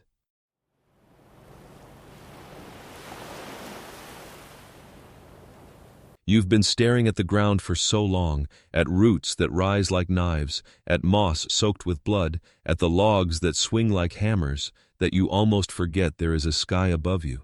It takes the sound to remind you, a deep rumble that vibrates through the canopy, not the thud of wood or the crack of blaster fire, but something higher, sharper, carried on the wind. You tilt your head back, gasping through the sweat and smoke, and for the first time in what feels like hours, you look up, and what you see steals the last breath from your lungs. The heavens burn, rebel starfighters streak through the atmosphere, leaving contrails of fire that cut across the night. X-Wings dive in formation, their engines howling like predators, their lasers flashing red as they tear through ties in twisting spirals. Y-Wings lumber behind them, dropping payloads that streak like falling stars before detonating with thunder that rattles your bones. Above it all, you see the colossal silhouette of the Death Star, half-built, half-monster, looming against the stars like an unfinished nightmare. You were told it was invincible. You were told it would be your salvation. But now, watching sparks and flames scatter across its surface, you feel the lie. The battle above mirrors the chaos below. Ships twist and spiral in dogfights that look more like falling than flying. Engines scream, blasters flash, explosions bloom. The sky itself is tearing apart, fragment by fragment. For every TIE fighter that dives, 3 more erupt in fire, spiraling down toward the forest. The crashes shake the earth, sending shockwaves that ripple through your legs. The canopy above bursts into flames as wreckage tears through branches, raining sparks and shrapnel on your head. You flinch, covering your face as a wing section smashes into the ground only meters away, exploding in a burst of metal and fire. You too thought the sky was yours. You were told the Empire owned the stars, that the ties were endless, that the Death Star was unbreakable. But the sky doesn't belong to you, not anymore. The sky has turned traitor. The realization cuts deeper than any spear, because if the Empire can't hold the heavens, how can it possibly hold the forest? If the Death Star can burn, if ties can fall, what chance do you, a soldier in broken armor, knee-deep in mud and blood, ever have? You raise your blaster instinctively as another streak of light tears across the tree line, but there's no point. You can't fight the sky. You can't shoot down fire. The Ewoks don't even look up. They don't need to. They knew all along. The Empire bleeds above just as it bleeds below. The war is collapsing on both fronts. A thunderous roar splits the air as a Star Destroyer lurches into view, its engines burning, its hull carved open like a wound. It groans as it tilts, flames spilling from its belly, ties scattering from its hangars like insects fleeing a dying beast. You watch it plummet, slow and terrible, until the tree line shatters under the force of its fall. The ground heaves, the forest bends, fire streaks outward in a wave that lights the night like dawn. You shield your eyes, stumbling backward, ears ringing from the impact. When you lower your hands, the forest is burning. Branches snap under the weight of debris, trunks topple, leaves ignite. Smoke rolls over you in suffocating waves, acrid and bitter. The Ewoks cry out, their chants shifting to roars of triumph. They point at the fire in the sky, at the wreckage tearing through the trees, and you realize what they're saying without needing to know their words. The Empire is falling. Your chest tightens as the thought settles into place. You were raised to believe the Empire was eternal, that its power stretched across the galaxy like an iron fist, that you were a soldier in the only army that mattered. But now, staring at the sky that betrays you, you feel small, smaller than ever. The armor doesn't protect you, the blaster doesn't save you, the Empire doesn't need you. You are nothing but another body in white, waiting to be crushed under the weight of lies. Another explosion rips through the sky, lighting the forest in red. For a moment, it feels like lightning striking in slow motion, revealing every face around you. The Ewoks, eyes wide with firelight. Your squadmates, faces pale and broken beneath cracked helmets. Your own reflection, faint and warped, in the cracked plastoid that clings to your chest. You look like a ghost, and maybe that's what you are. You hear a scream, not from the sky this time, but from your left. You spin, blaster raised, and see another trooper impaled by a spear, dragged into the flames by 2 Ewoks. His cries cut off as the shadows consume him. You fire wildly, bolts searing through smoke, but you hit nothing. Your hands shake too much. Your aim is gone. Your faith is gone. The commander shouts again, voice hoarse, desperate. "Hold the line! For the Empire! For the Emperor!" But his words are drowned out by another blast overhead, another TIE erupting in fire, another star falling from the sky. You don't hear orders anymore. You hear the forest, the drums, the horns, the laughter, the rebellion. You want to run, but where? The sky betrays you, the ground betrays you, the trees betray you. Every direction is death. Every breath tastes of ash. You stumble forward anyway, legs trembling, chest heaving, lungs burning with smoke. You don't know if you're running towards safety or deeper into hell. You just know you can't stand still. A shadow passes overhead, massive, blotting out fire and stars alike. You look up and see it, the Death Star, framed by flames. its surface glittering with battle. For a moment, you remember the briefing, the promises, the lies. This is the ultimate weapon. This is invincible. This will end the war. You want to believe it still. You want to cling to the lie. But even from here, you can see the truth. Sparks scatter across its surface. Fires burn in its skeleton. The sky does not belong to the Empire. The sky belongs to whoever is strong enough to take it. And right now, it is being taken. Another fireball streaks across the tree line, crashing into the ground with a deafening boom. The shockwave hurls you backward, slamming you into the trunk of a tree. Pain sears through your back, stars exploding in your vision. You gasp, choking, clawing at the dirt to rise again. Your blaster lies nearby, half buried in mud. But it feels meaningless now. What is one weapon against the fall of the sky? You drag yourself up anyway, clutching the blaster because letting go feels like surrender. You stumble into the clearing, ears ringing, eyes burning, and look around. Half your squad is gone. The others stand frozen, staring upward, their helmets tilted toward the burning heavens. In their silence you hear the truth. They see it too. They know. The Empire bleeds above as it bleeds below. You swallow hard, throat dry, lungs raw. The firelight flickers across their armor, across the cracks and stains and blood. None of you look like soldiers anymore. You look like survivors, and survivors don't win wars. They just live long enough to remember losing them. The drums rise again. The Ewoks cry out, their chants swelling to match the chaos in the heavens. They see the same sky you do. And to them it is proof. Proof that the Empire can fall. Proof that invincibility is a lie. Proof that rebellion isn't just possible, it's already happening. And then, as you stare upward, you see something that steals the last shred of hope from your chest. A rebel ship dives straight toward the Death Star, engines blazing, lasers firing. It vanishes into the maw of the unfinished superstructure, swallowed by steel and shadow. A moment later, fire erupts from deep inside, glowing brighter, brighter, until it burns against the stars. The Death Star shakes, the sky shakes, the world shakes. And in that moment, with ash in your mouth and fire in your eyes, you realize the truth. The sky has betrayed you. The Death Star will not save you. The Emperor cannot protect you. And when the heavens fall, nothing on the ground will matter.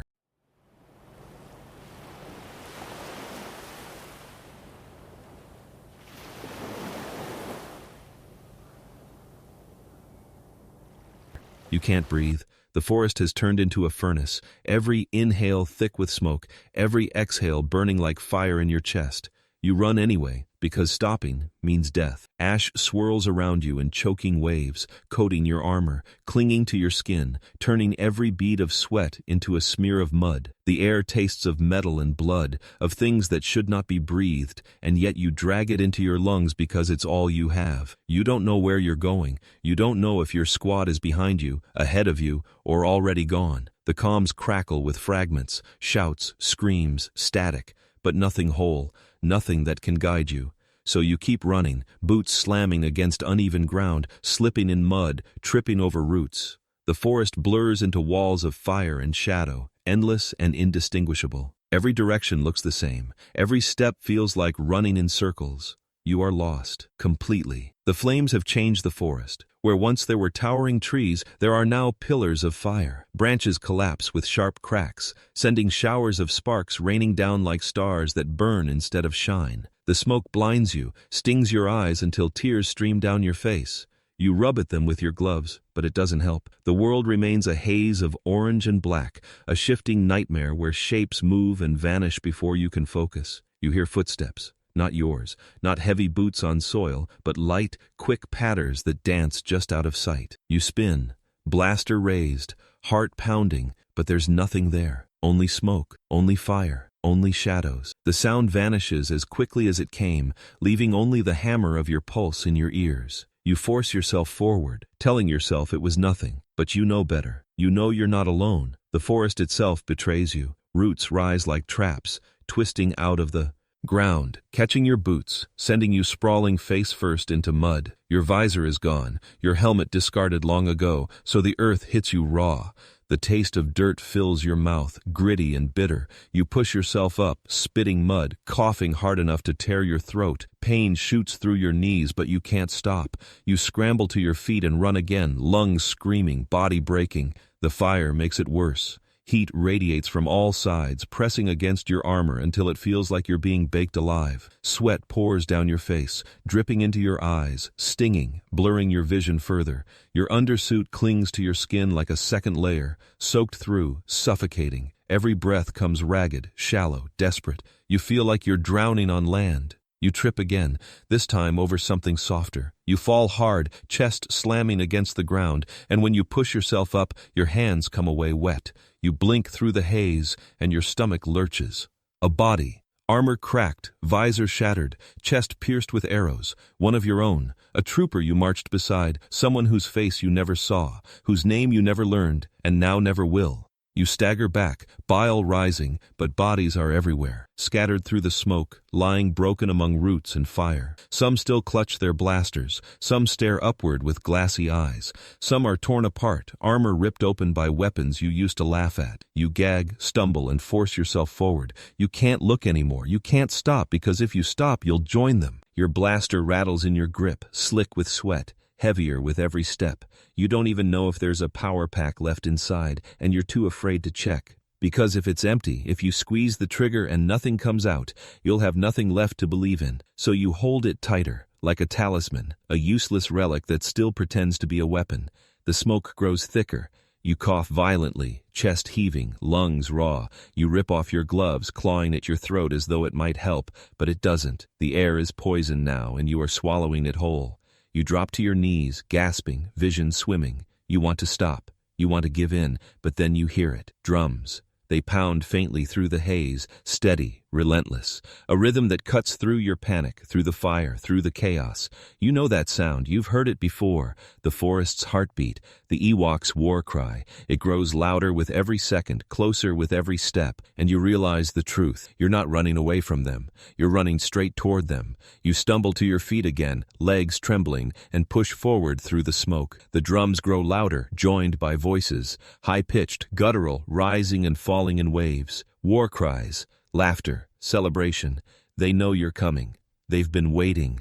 Your heart hammers against your ribs, each beat syncing with the drums until you can't tell which is which. You run blindly, tripping, stumbling, gasping.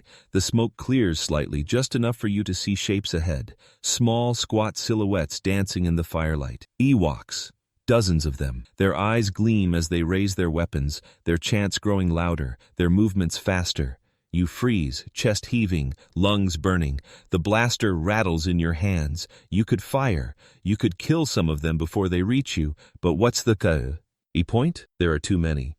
The forest has birthed an army, and you are alone. You grip the weapon tighter, finger trembling on the trigger, but deep down you know it won't matter. Not here, not now. One of them raises a horn and blows.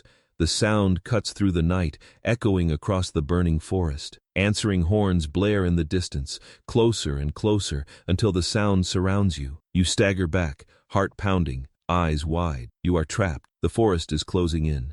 You turn and run again, blindly, desperately, without direction. Branches whip against your face, tearing at your skin. Roots trip you, stones bruise you, fire licks at your armor. You don't know where you are. You don't know where you're going.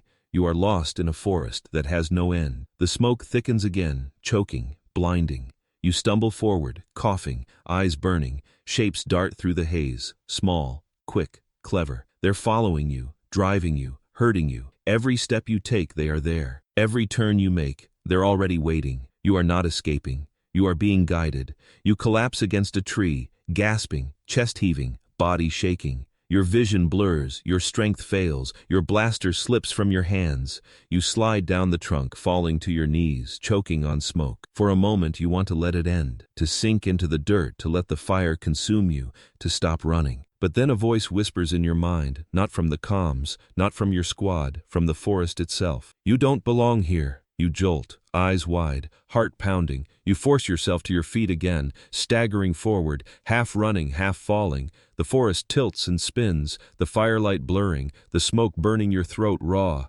You push on anyway, because stopping means death. And then, suddenly, The ground vanishes. You stumble forward into open air, your body weightless for a heartbeat before you crash hard into the earth below. Pain explodes through your body as you tumble down a slope, dirt and ash filling your mouth, rocks tearing at your armor. You roll until you slam into the trunk of a tree, the impact rattling your bones. You lie there, gasping, coughing, vision spinning. When the world steadies, you lift your head, and what you see makes your stomach twist. Figures, dozens of them, Ewoks crouched in the shadows at the bottom of the slope. Their eyes glint in the firelight, their weapons raised. They've been waiting for you. The drums pound louder, the war cries rise, the firelight flickers across their fur, their teeth, their weapons, and you realize the truth. You didn't escape the forest, you didn't lose them in the smoke, you ran exactly where they wanted you to. You've been running blind, and now you've run into the trap.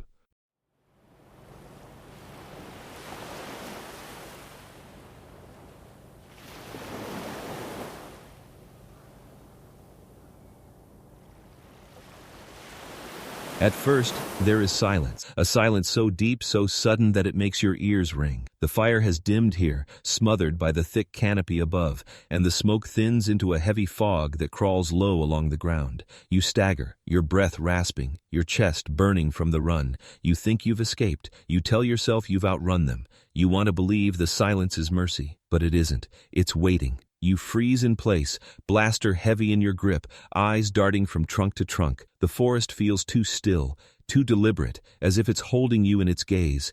Then, faintly, it comes. A sound, a noise so small, so quick, that at first you wonder if it's just your mind unraveling. A soft chitter, high-pitched, playful, cruel. It echoes once, then again. From your left, from your right, from everywhere at once. You grip your blaster tighter, your hands slick with sweat. You raise it toward the sound, finger trembling on the trigger, but the noise vanishes before you can fire. The silence returns, and then you hear it again. Behind you this time. You spin, heart slamming, but nothing's there. Nothing but shadows. That's when you see them. Eyes. Dozens of them, yellow and gleaming, dotting the darkness like lanterns. At first you think they're reflections, tricks of firelight glancing off bark, but then they blink, slowly, patiently, watching you. The Ewoks don't rush you. They don't scream or charge. They sit in silence, perched on branches, crouched in shadows, their eyes glowing as they study you. You realize with a cold shiver that they are not just fighting you. They are enjoying this. They are savoring it. You've been told since training that war is ugly, brutal, quick. You fire, you kill, you move. But this is different. This isn't war. This is the hunt, and you're not the hunter here. You never were.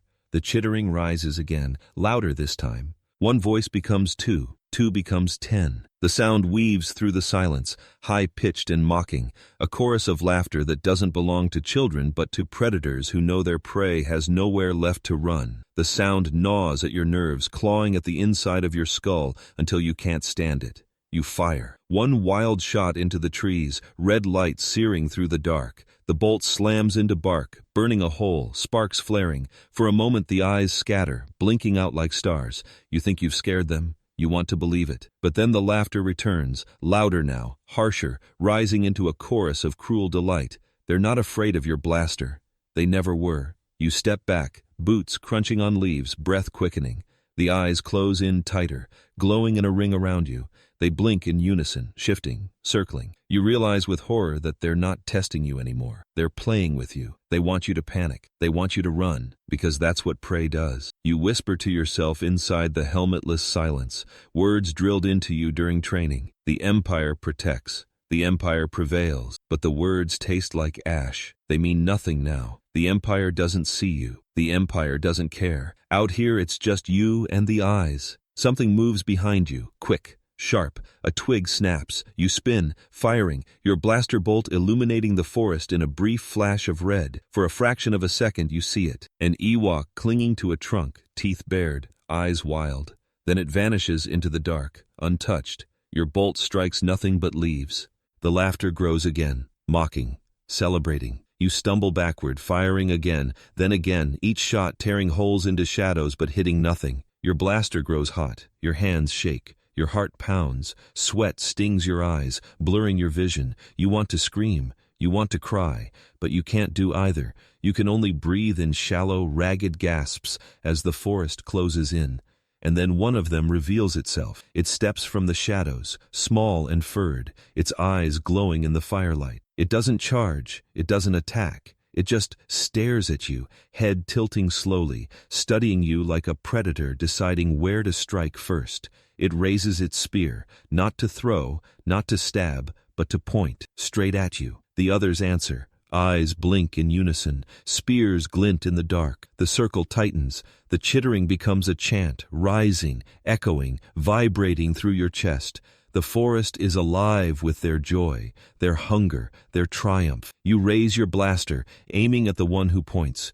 Your finger hovers on the trigger. You could kill it. You could silence one voice. But what good is one bolt against 100 eyes? What good is metal against the living will of a forest? Your breath shudders. Your arms tremble. The blaster lowers despite yourself. The Ewok grins. And in that grin, you see the truth. This isn't about survival anymore. This isn't about war. This is about the hunt, about the pleasure they take in watching you break. You thought the Ewoks were primitive. You thought they were harmless. You thought wrong. The chant rises higher. The eyes gleam brighter. The circle closes tighter. You stumble back, tripping over a root, crashing to the ground. The blaster flies from your hands, clattering into the dirt. You scramble after it, fingers brushing the grip, but a spear slams into the ground beside your hand, pinning it. You freeze, breath caught. In your throat, another spear follows, thudding into the earth an inch from your leg, then another beside your shoulder. None of them touch you. None of them need to. They're not missing. They're showing you they could kill you whenever they want. You look up, chest heaving, heart breaking, as the eyes blink in unison. Dozens of them. Hundreds maybe, all watching, all waiting, all enjoying every second. The chittering becomes laughter again, louder now, crueler. They are not just killing you, they are savoring you. And as the forest fills with their joy, as the eyes glow brighter, as the laughter drowns out the sound of your own heartbeat, you finally understand the truth. The Ewoks don't just want you dead. They want you to know you were never the hunter. You were always the prey. The chant reaches a fever pitch. The eyes blink closer, spears lift higher, the laughter rises until it is all you hear, and then, silence. Every eye closes at once, every voice stops, every shadow freezes. You hold your breath, paralyzed, and in that silence, you hear it, a single drum, slow, heavy, final. The hunt is not over, it's only just begun.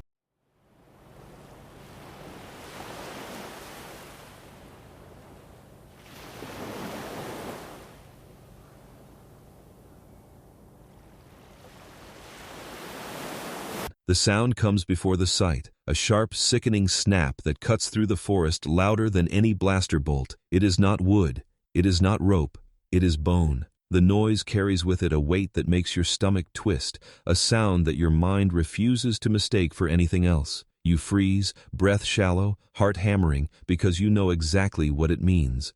One of your own is gone, not shot, not burned, broken. The screams follow, high-pitched, choking, desperate. You hear the voices of men you marched beside, men whose names you never learned, men whose helmets always hid their faces. Their pain cuts through the night in ragged cries, sharp enough to carve into your memory.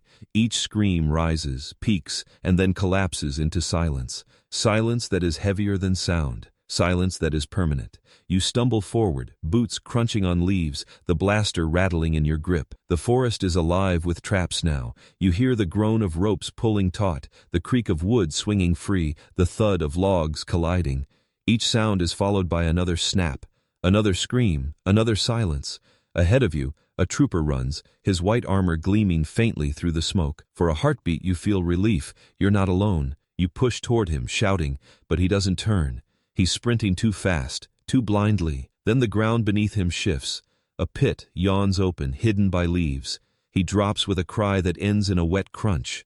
You freeze at the edge, staring down. Spikes jut upward from the earth, slick and red. His body twitches once, then stills. His blaster lies inches from his hand, useless now. Your stomach lurches. You want to look away, but you can't, because the forest forces you to see, to hear, to know.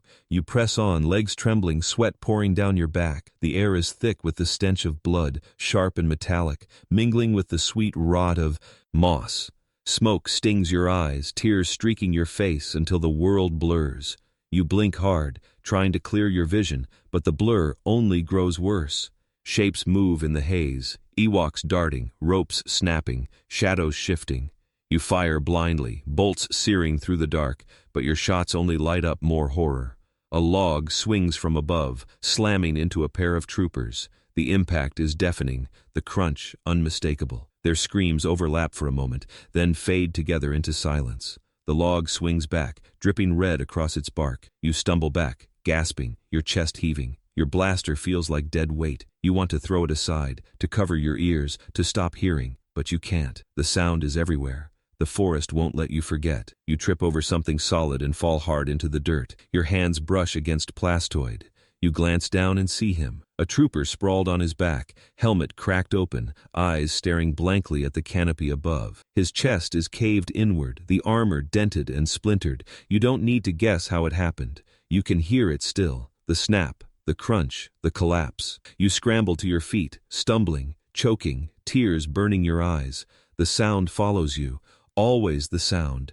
It echoes through the trees, through your skull, until it feels like your own bones might snap just from hearing it. Another scream tears through the comms, loud enough to make you flinch. You hear him beg, pleading, sobbing, choking. Then the plea cuts off with a sound so sharp, so final that you stagger back. A spear, you realize, driven through him. The silence after is worse than the scream.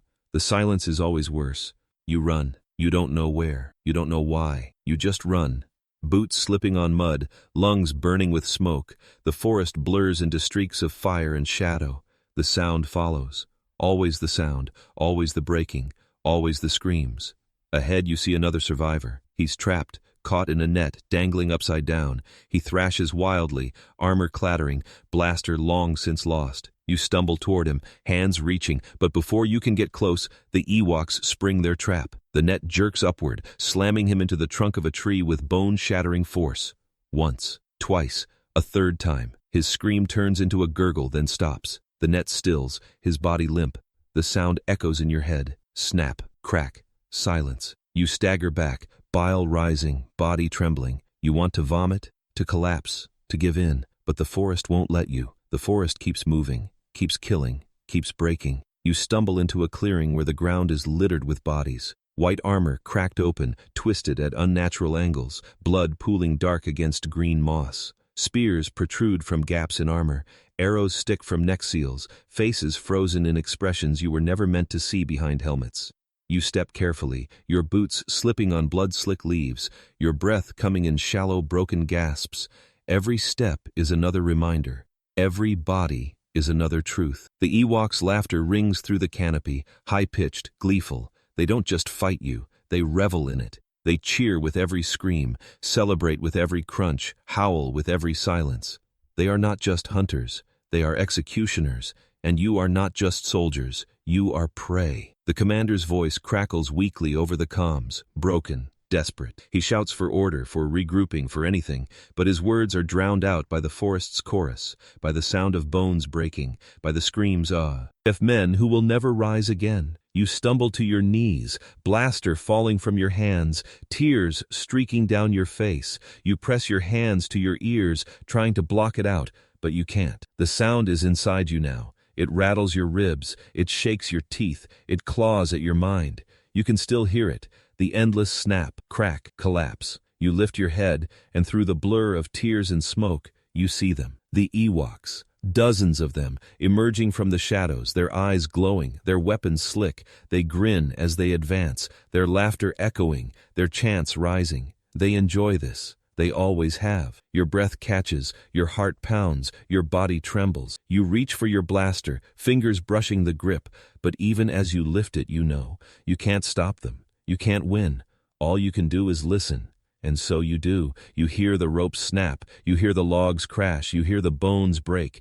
And in that moment, as the Ewoks close in, as the sound of death drowns the night, you finally accept the truth. The forest will never let you forget, because the sound of bones breaking will live in your ears forever. And then, just as the circle closes tight, just as their spears rise higher, the ground itself shakes. A new sound joins the chorus, louder, heavier, a rumble that shakes the trees, that rattles the canopy, that silences even the Ewoks' laughter. You look up, eyes wide, breath caught in your throat, and see the sky beginning to fall.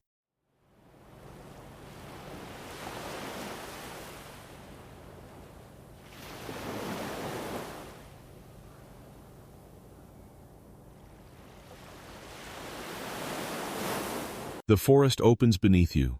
One moment you are staggering forward, lungs burning, legs trembling, boots dragging through mud and ash. The next, the ground disappears. Earth gives way with a violent tear, moss and roots collapsing into a hollow darkness. You lurch forward, arms flailing, heart leaping into your throat. Your foot slips into emptiness, and for a single, frozen heartbeat, you are certain this is the end.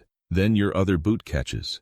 The edge of the pit bites into your shin, pain sharp and immediate, but it saves you from the fall.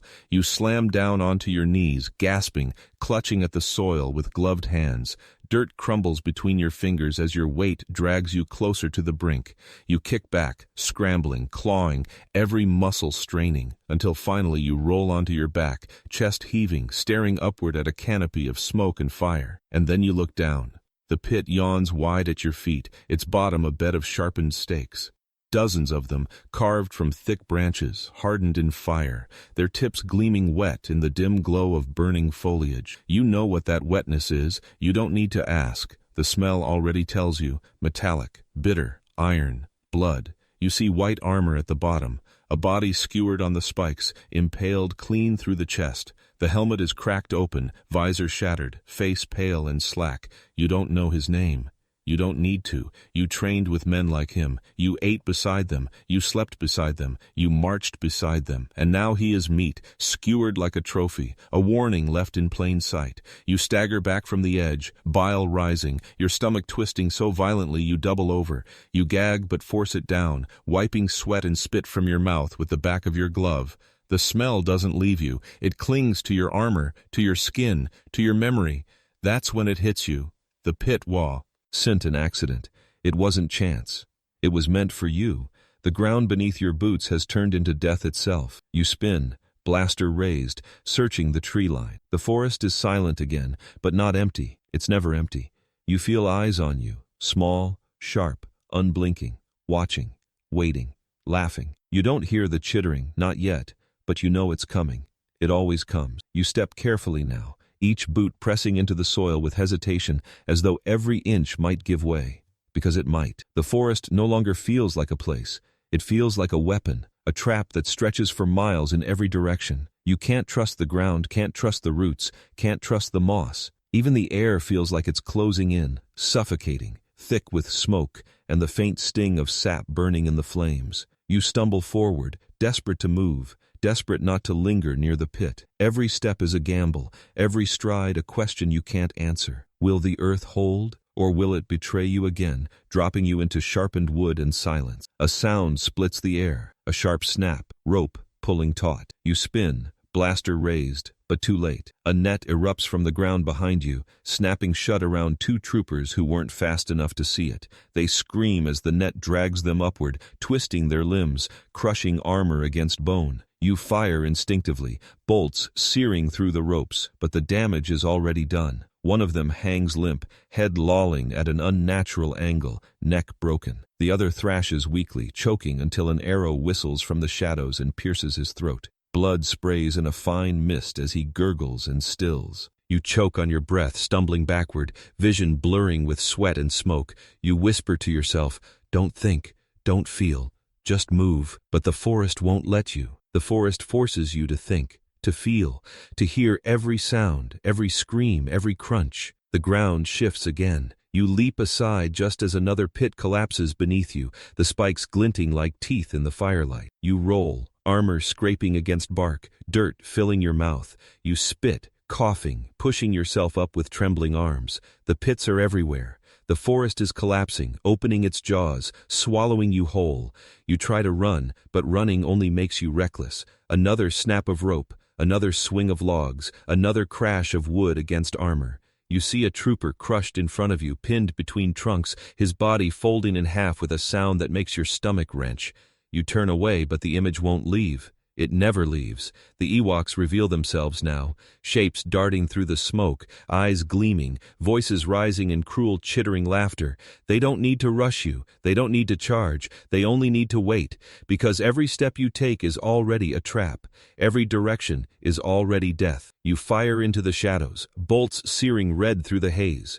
You see one Ewok fall, tumbling from a branch, its body smoking, but the others don't flinch. They cheer, they howl, they celebrate, because they know one death means nothing. The forest still belongs to them, the hunt still belongs to them. You stagger into another clearing, chest heaving, lungs raw. The ground looks solid here, flat, stable. You step cautiously, scanning, blaster raised. Nothing moves, nothing cracks. For the first time in what feels like hours, you let yourself breathe. Then you hear it, a faint groan. The earth splits beneath your boots. The pit yawns open wider than the others.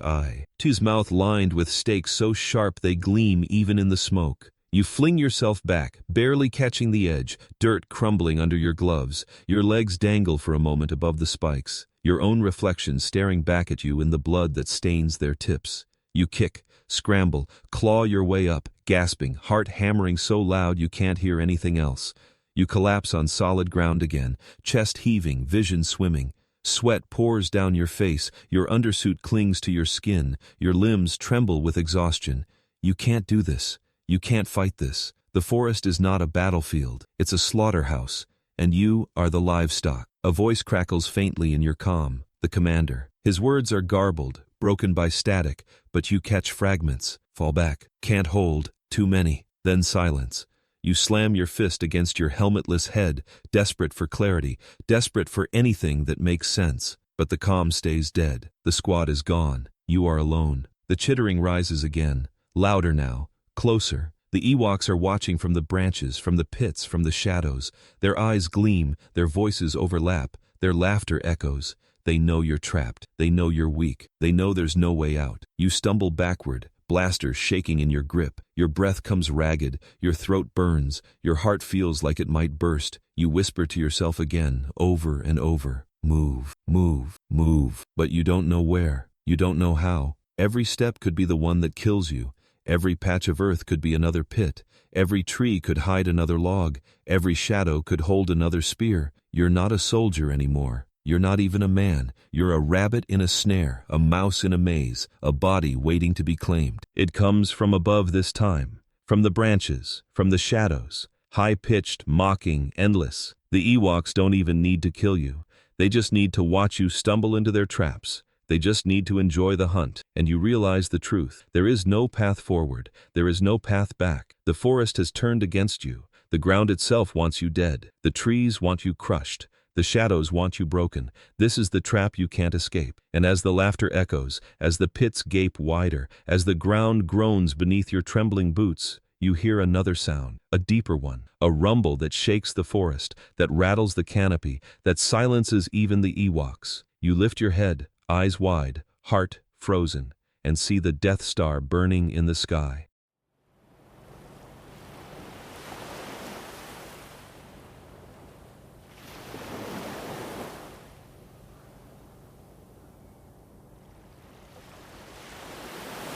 It begins with a glow. At first you think it's just the firelight from the wreckage, the shattered remains of starfighters burning in the canopy, the smoldering moss beneath your boots.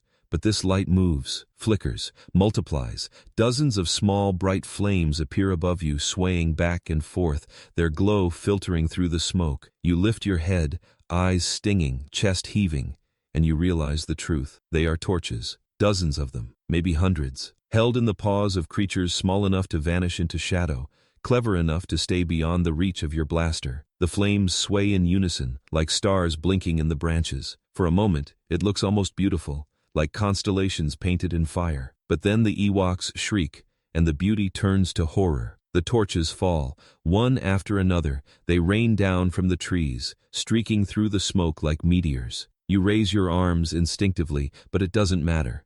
Flames slam into the ground, ignite the undergrowth, catch in the roots, spread across the moss. One torch crashes into a trooper ahead of you, bouncing off his chest plate before rolling into the dirt. Another strikes your shoulder, the heat searing even through plastoid. You scream, swatting it away, the smell of singed fabric filling your helmetless nose. The forest ignites, fire licks at the trunks, races along vines, devours every scrap of moss it touches. Heat rolls over you in suffocating waves, pressing against your armor until it feels like a furnace. You stumble back, gasping, lungs burning as the smoke thickens again, black and bitter. And then you smell it. Not wood, not moss, flesh. At first it's faint, barely there beneath the reek of smoke, but then it grows. Acrid, sharp, unmistakable. You turn your head, eyes wide, stomach twisting, and you see him. A trooper, one you marched beside only hours ago. His chest plow. 8 burns, fire clinging to cracks in the armor, licking into the gaps of his undersuit. He thrashes, screams, claws at himself, but the flames only spread. His voice cracks, turns ragged, then collapses into a wet gurgle. The smell grows stronger, heavier, until it clings to your throat like a curse. You stumble back, gagging, bile rising. You press your hand to your mouth, but the stench forces its way in anyway. You can taste it, charred, metallic, foul. You thought you were the predator. You thought you were the hunter.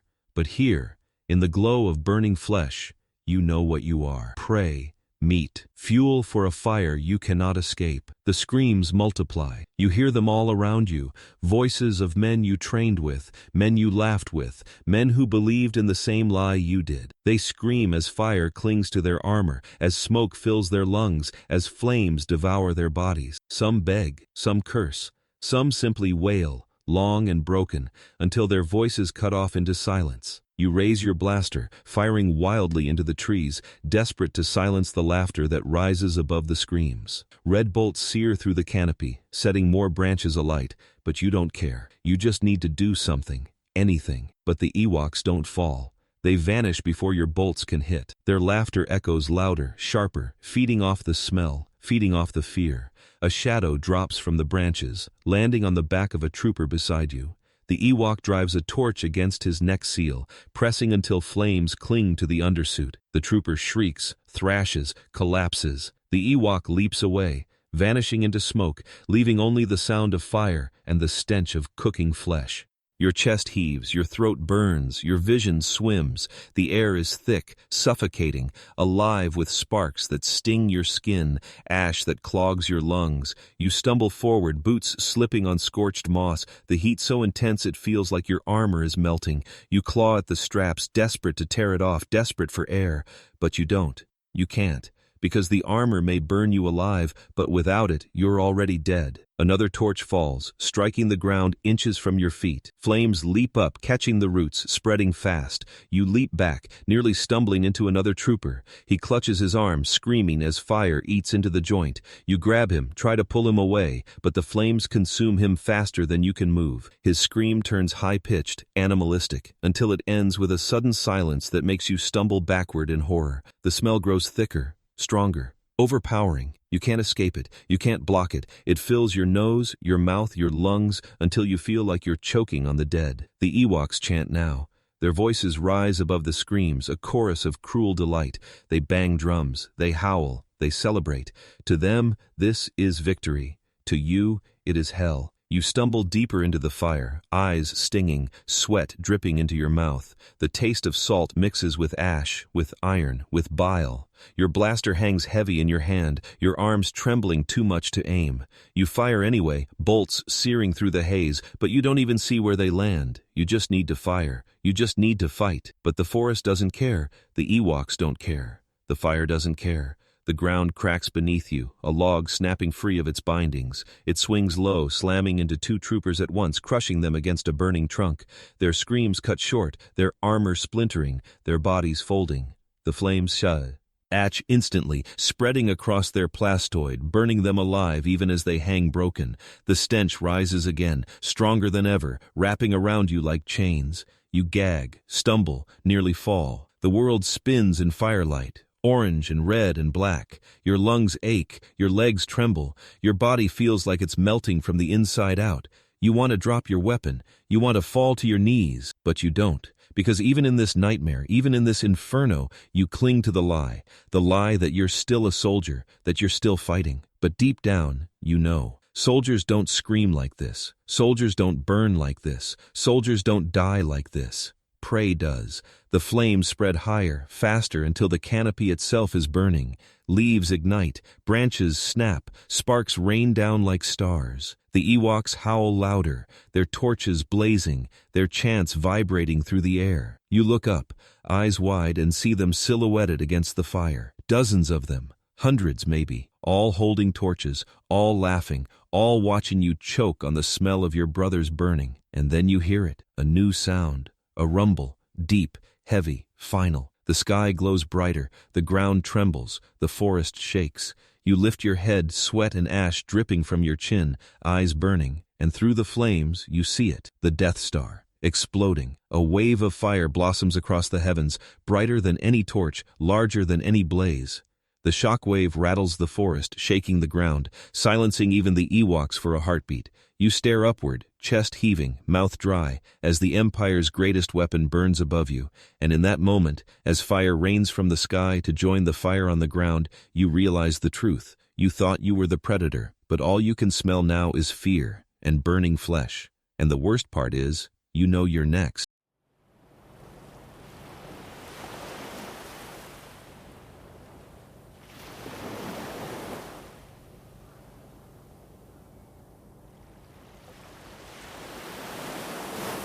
The air is poison. Every breath sears your throat. Every inhale burns your lungs, thick with smoke, ash, and the unshakable stench of fire and death. You stumble through the haze, boots sinking into soil slick with blood and soot, blaster limp in your trembling hands. Your helmet presses tight against your skull, the filters choking on smoke, recycling air that tastes more like ash than oxygen. You gasp inside the plastoid shell, sucking in shallow breaths, each one harder than the last. The world is closing in on you, and the helmet, once your shield, once your second skin, feels like a coffin. You can't take it anymore. With shaking fingers, you reach up, unlatch the seals, and lift the helmet from your head. The hiss of release feels like tearing chains apart, a moment of freedom in a world built on traps. Cool air hits your skin, not clean, not pure, but real.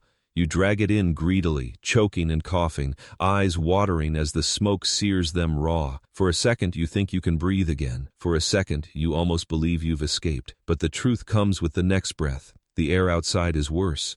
The stench is overwhelming now, no longer filtered or dulled by plastoid. Smoke floods your lungs, bitter and acrid, clawing its way down your throat. Ash clings to your tongue, gritty, foul, coating your teeth. And beneath it all, heavier than everything else, comes the smell that will never leave you. Burning flesh. Your brothers, your squad, men you trained beside, ate beside, marched beside. You gag, stumbling, bile rising into your mouth. The helmet muffled it before, kept the nightmare at a distance.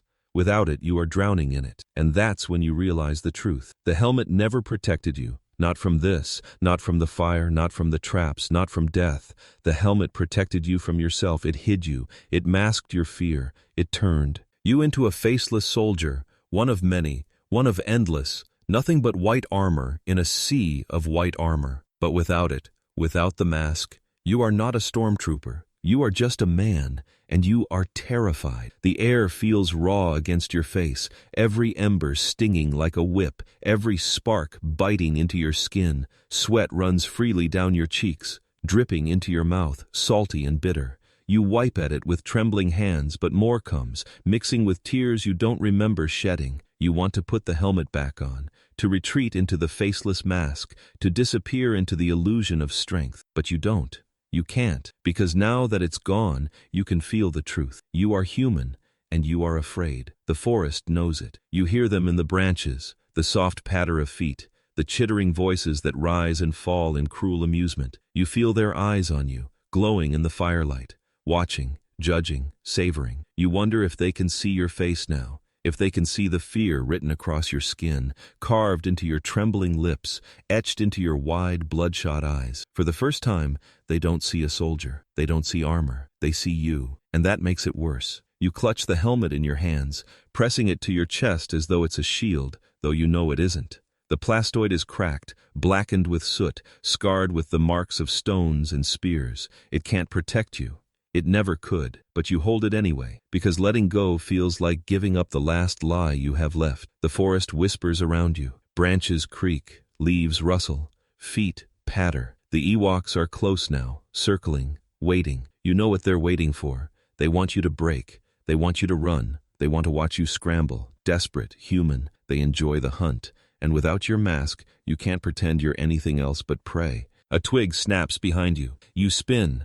Blaster raised, eyes burning with sweat. Shadows flicker through the smoke, small and quick, darting between trunks. You fire, bolts searing red into the haze, but you hit nothing. The laughter rises again, high-pitched, mocking. It cuts through your ears, digs into your skull, shakes you to the core. You scream back, your voice hoarse, raw, cracking. It sounds weak even to you. You stumble back, pressing the helmet tighter against your chest, as though it might shield you from the sound. But it doesn't. Nothing shields you anymore. For the first time since you landed on this cursed moon, you think of home. Not the Empire, not the barracks, not the endless training halls and drills, but home. A place you haven't seen in years, maybe decades. A place with open skies, clean air, no masks. You remember the smell of rain, the sound of wind through fields, the warmth of sun on your face.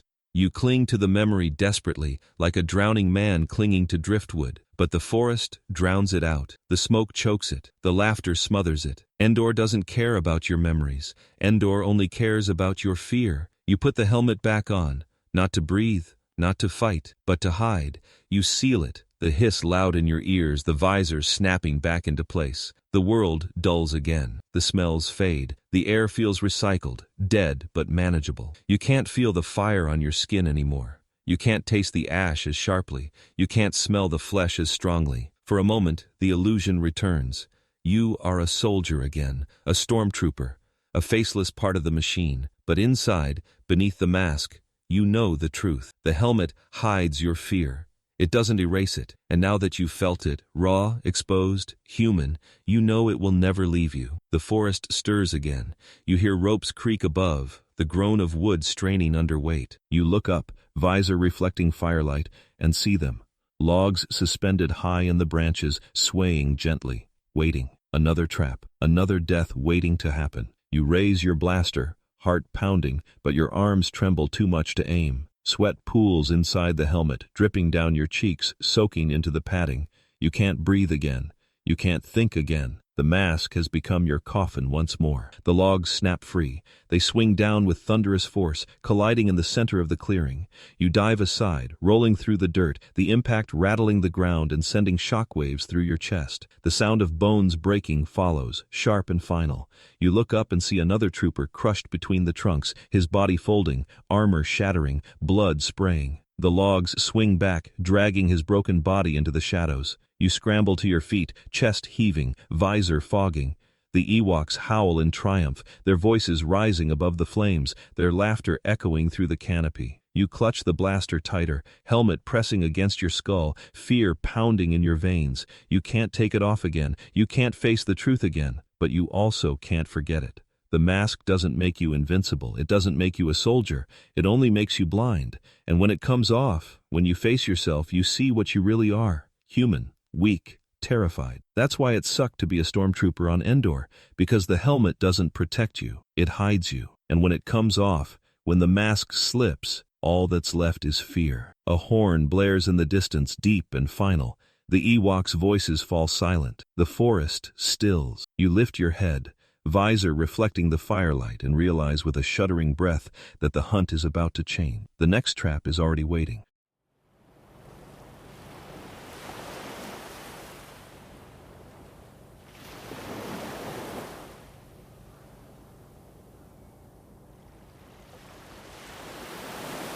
It begins with a sound too deep to be natural. Not the creak of ropes, not the snap of bones, not the laughter of hunters. This sound is heavier, deeper, alive with fury. The ground itself growls beneath your boots. Moss quivers, roots tremble, stones leap from the soil as if trying to escape. The rumble swells into a roar, and before you can brace yourself, the earth erupts. The shield generator explodes. Flames tower into the sky, a column of fire rising from the forest, painting the night in sickening shades of orange and red. The shockwave tears through the trees, ripping bark from trunks, toppling branches, hurling you to the ground. You slam into the soil, ears ringing, chest heaving, as the air itself seems to be sucked away and then hurled back into your lungs. The helmet rattles against your skull, and for a moment the world is nothing but deafening silence. Then the screaming begins. Your comm bursts with static and cries, men shouting for help, voices breaking in terror. You push yourself to your knees, dirt clinging to your gloves, and lift your head. The horizon burns. Smoke churns into the sky, black veins spreading across the stars.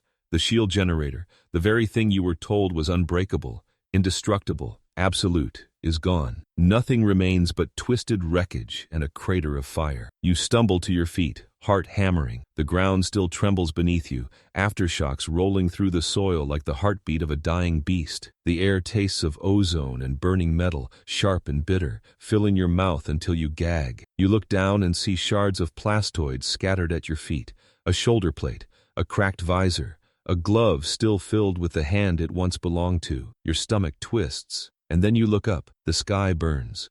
The Death Star, your salvation, your fortress, your invincible god, bleeds fire into the heavens. From here you can see the flashes rippling across its surface, entire sections of the skeletal superstructure erupting like veins torn open. Sparks and debris scatter across the void, glittering like false stars before they fall into the atmosphere, streaking downward like meteors. The air grows hotter with every passing second, the smell of burning steel mixing with the smoke of the forest, the scent of death above merging with death below. You can't believe what you're seeing. You don't want to. This was supposed to be impossible. The Emperor said it was impregnable. The commanders said it was salvation. You were told to guard the generator, to defend it with your life, because it protected something eternal. But now, staring at the sky, watching your god tear itself apart, you feel the lie collapse inside you. The Empire is not invincible. It never was. The Ewoks know it. Their chants rise louder, sharper, triumphant. They point their spears toward the heavens, howling in victory as the station falls apart above you. The forest itself seems to cheer with them, the drums pounding harder, the horns blaring longer, the ground trembling in rhythm with their joy. You thought this battle was about you, about stormtroopers against rebels, armor against fur. But it was never about you. It was always about the fall of the Empire.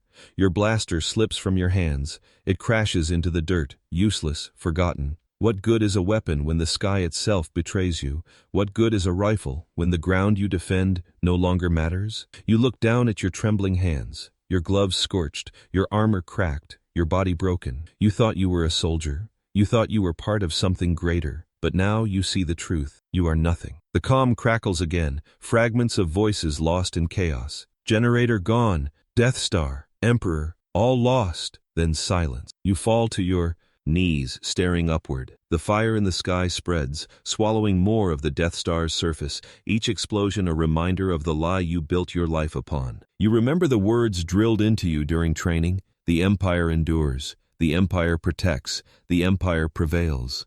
But those words mean nothing now. The Empire does not endure. The Empire does not protect. The Empire does not prevail. The Empire burns. Debris begins to fall. Shards of steel the size of buildings streak across the sky, glowing as they tear through the atmosphere. One crashes into the forest nearby, the impact shaking the ground so violently it hurls you onto your side. The shockwave rolls over you, deafening, suffocating, filling your helmet with static. You push yourself up, coughing, choking, and see the flames spreading again. The forest was already fire. Now it is apocalypse. You stumble forward, boots sinking into soil that quakes with every new impact. Smoke blinds you, ash clogs your lungs, sparks sting your exposed skin. You try to find direction, but there is none. The forest is endless, the fire everywhere, the sky falling. You don't know if you're running away from the wreckage or toward it. You just know you can't stand still. Standing still means being buried alive. Another explosion rattles the heavens. You look up again, visor cracked, sweat dripping into your eyes. For a moment you see something, movement deep within the Death Star's core, fire blossoming outward like a second sun. It glows brighter, brighter still, until the light fills your vision. You flinch, raising your arm, but the brightness sears through your eyelids, burning into your skull. And then it happens. The Death Star erupts. A shockwave bursts outward, so vast you feel it even from the ground, pressing against your chest, rattling your bones. The light blinds you, a white so pure it erases the forest, the sky, the ground itself. For a moment there is nothing but silence.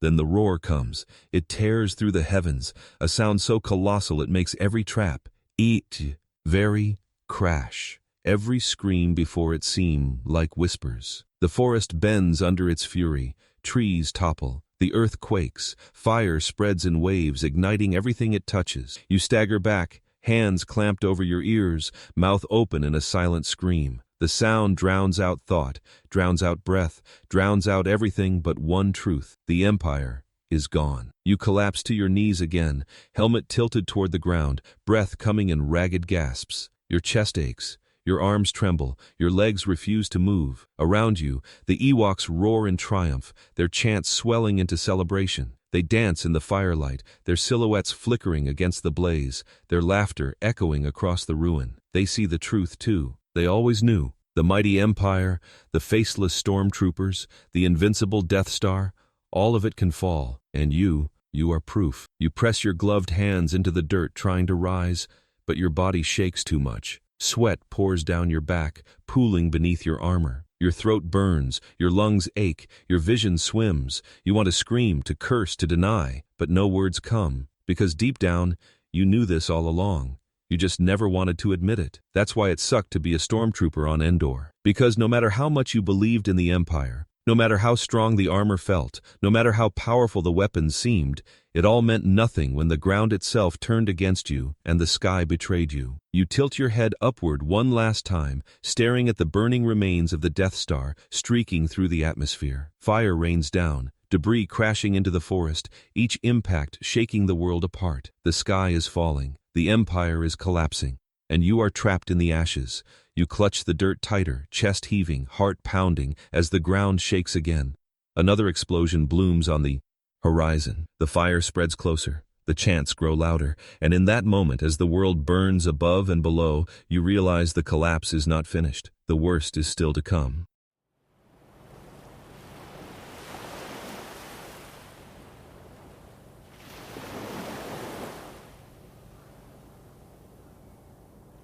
It's not a battle anymore. You can feel it in your bones, in the way the forest no longer trembles with the rhythm of combat, but with the chaos of slaughter. The sound is different now. Not the organized crack of blaster fire, not the shouted commands of officers. What fills the air now is screaming, ragged, desperate, hopeless. The kind of screaming that belongs not to soldiers, but to prey. You stumble forward through smoke and ash, blaster limp in your hands, and for the first time, you allow yourself to see it. The fall of the Legion. What was once an army, the pride of the Emperor, the clenched fist of the galaxy, now lies scattered like broken toys across the forest floor. White armor lies in shattered pieces, cracked and bloodied, helmets rolled from bodies like discarded shells. The ground is littered with blasters, discarded in panic or dropped in death, their muzzles still smoking. And everywhere, you see the small shapes of the enemy. The Ewoks. They dance among the wreckage,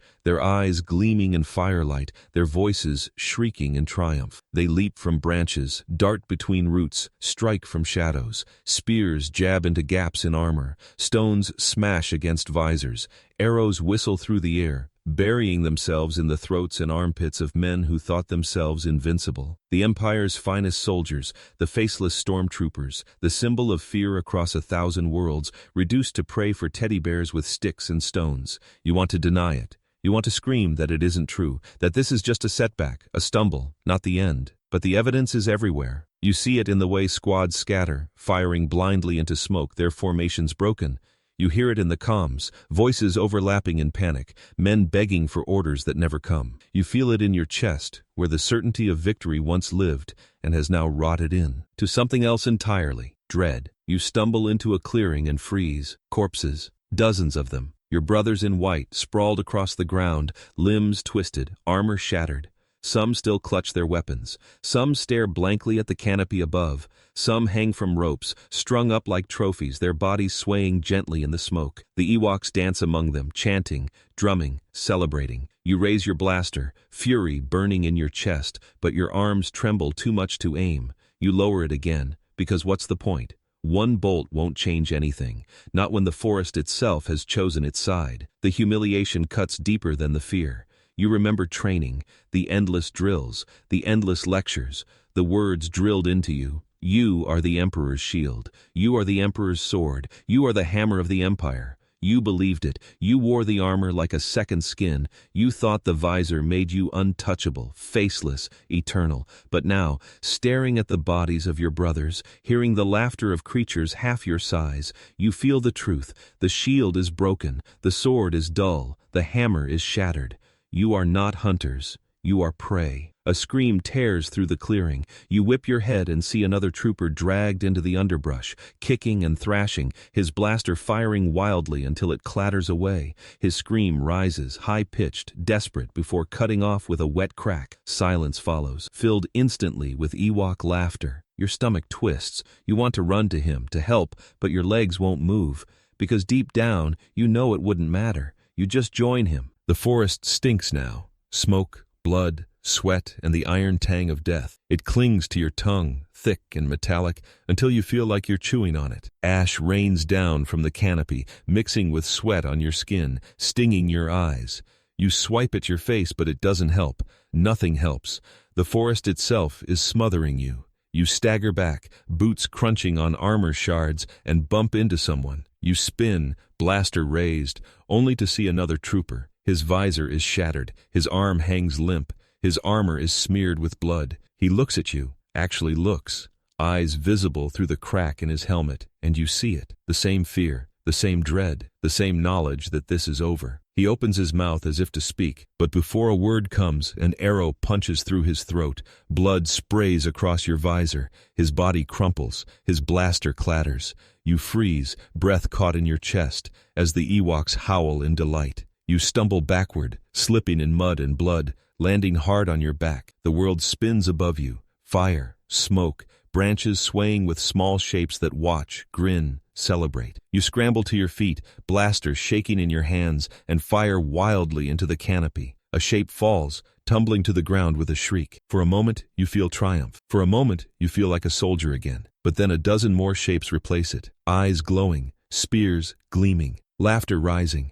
You realize you haven't won anything. You've just reminded them how much fun it is to hunt you. The comm crackles again, a voice, broken, desperate, hoarse. The commander. Fall back, regroup, hold, but the words are empty. There's no regrouping, there's no holding, there's no army anymore. Just scattered survivors, running blind through a forest that eats them alive. The Legion is gone. The Legion has fallen. You collapse against a tree, chest heaving, swee. At dripping into your mouth, the blaster rattles in your grip, too heavy now, too useless. You whisper to yourself over and over, the Empire protects, the Empire prevails. But the words sound hollow. The forest laughs them away. The Ewoks drown them out. That's why it sucked to be a stormtrooper on Endor. Because the thing you believed in most, the thing that made you strong, wasn't strength at all. It was a mask, a lie. And now the mask is shattered, the lie exposed, the army broken. You press your head against the tree, eyes burning, lungs aching. You think of home again, of places you'll never see, of faces you'll never know. You wonder if anyone will remember you, if anyone will even care. You wonder if you'll die faceless in the dirt, just another body in white armor, another nameless soldier in an army that doesn't exist anymore. The forest answers with another scream. You lift your head, visor cracked, vision swimming, and see it. Another squad cut down, logs slamming into them, spears piercing them, nets dragging them upward. Their screams overlap, rising higher and higher, until they vanish into silence. The Ewoks roar in triumph. The ground shakes with their drums, and you know, with a certainty that crushes you more than fear ever could, the Legion is dead. You are all that remains, and as the fire spreads, as the Ewoks howl, as the forest closes in, you hear something new. A roar above. Engines. Heavy. Familiar. You lift your head toward the burning sky and see it. A shuttle descending, engines blazing, wings folding. Salvation. Escape. Or maybe just another trap. Your heart pounds, your breath catches, your body trembles. Do you run toward it, or do you wait for the forest to finish what it started?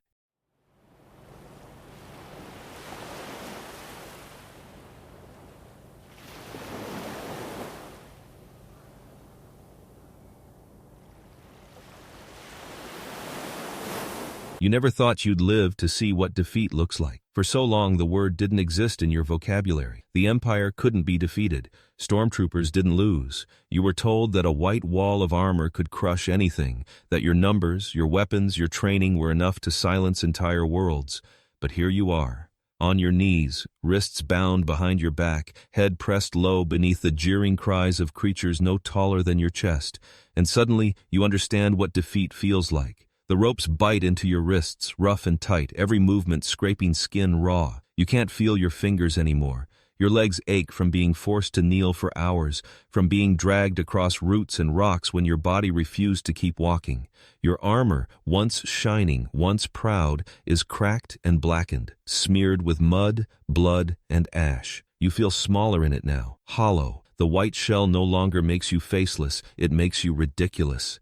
The Ewoks laugh. Their voices fill the air around you, a chorus of high-pitched chittering, gleeful and cruel. They prod you with spears, jab at your ribs, tug at your armor like children playing with toys. Some carry pieces of helmets, gauntlets, chest plates ripped from fallen troopers. They wear them like trophies, like costumes, dancing in circles as if mocking what you once were. One wears a cracked visor over its furry head, stumbling around with exaggerated clumsiness. The others howl in delight. You lower your eyes, ashamed, because watching them feels worse than the pain. You're paraded through their village, up wooden bridges, across swaying rope walkways, beneath the canopy where huts glow with firelight. Drums pound, torches blaze, shadows flicker across the walls as Ewoks swarm like a tide around you and the other prisoners. You count them without meaning to. 10, 15, 20 troopers, all bound, all broken, heads bowed. Some stumble, some limp, some bleed openly, their armor stained red. None speak. What words could there be? You thought you'd die fighting. You thought you'd go down blazing, your blaster in your hands, your armor scorched but defiant. But death would have been kinder than this. This is humiliation. You feel the stares, not just the Ewoks' eyes, bright, gleaming, filled with savage joy, but your brothers too. They look at you, and you at them, and what you see in each other's eyes hurts worse than any wound. Shame, not for losing, not even for failing the Empire, but for being paraded like prey, reduced to nothing in the eyes of creatures who should never have stood a chance. The drums grow louder as you're dragged into the heart of the village. A fire blazes in the center, its flames rising high, sparks spiraling into the canopy. The heat rolls over you, stinging your skin, carrying with it the scent of roasted meat. At first you think it's an animal, some creature the Ewoks hunted. But then you see the truth. Armor, a breastplate charred black lying beside the spit, a gauntlet still wrapped around bone, tossed casually near the fire. The smell turns your stomach, sour and heavy. You gag, choking against the ropes, bile rising into your throat. Around you, the other troopers shift, eyes widening behind cracked visors, breaths quickening inside shattered helmets.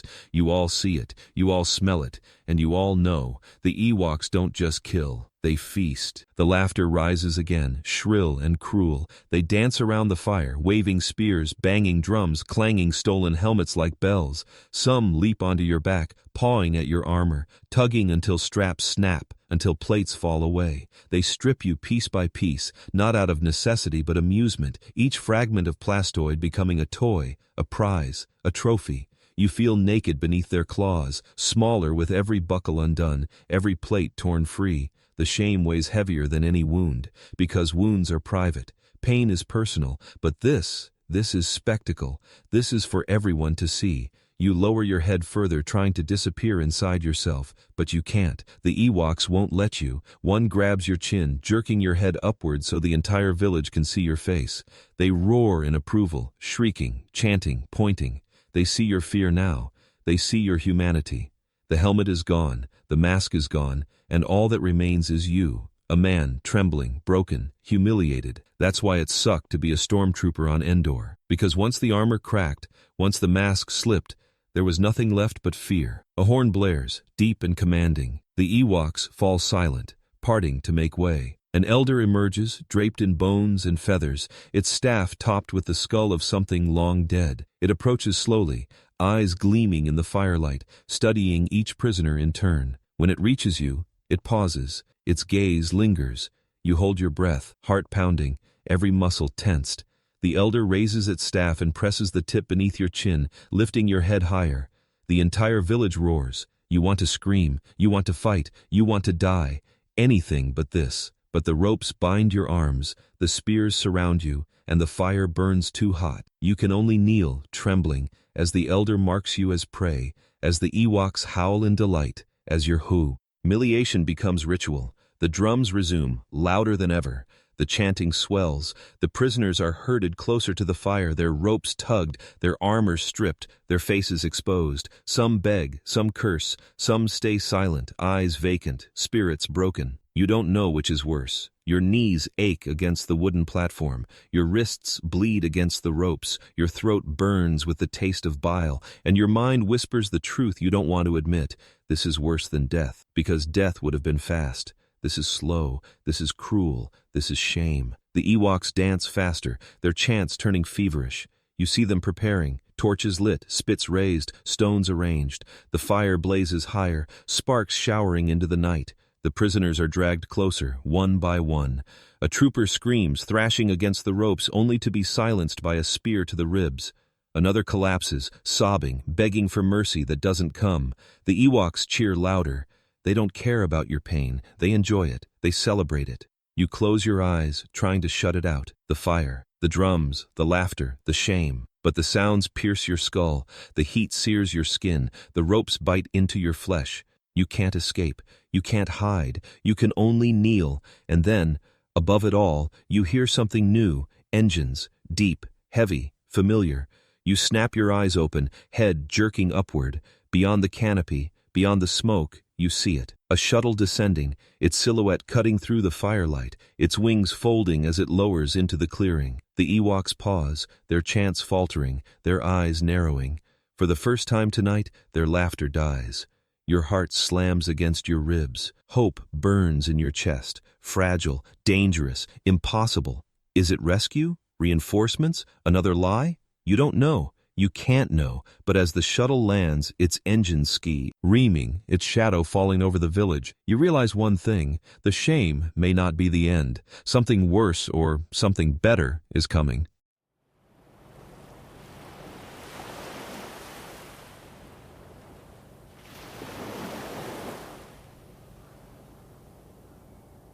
The sun dies slowly on Endor, swallowed by smoke before it ever touches the horizon. The forest shifts as the light fades, the colors bleeding from green to black, the flames turning from roaring orange to smoldering embers. You sit on your knees, bound, broken, staring at the ground while the shadows grow long around you. The ropes dig deeper into your wrists. The wood beneath you creaks with every tremor of your trembling body, and you listen, because that's all you can do now. The Ewoks sing. Drums pound in steady rhythm, each beat like a fist against your skull. Their voices rise in high-pitched chants, guttural and sharp, weaving together in a song that doesn't need words to tell you what it means. Victory, celebration, joy. They howl, they cheer, they laugh, their voices echoing through the canopy until the forest itself seems to hum with their triumph. Torches flicker in the trees, painting the huts in firelight, turning the entire village into a festival of conquest.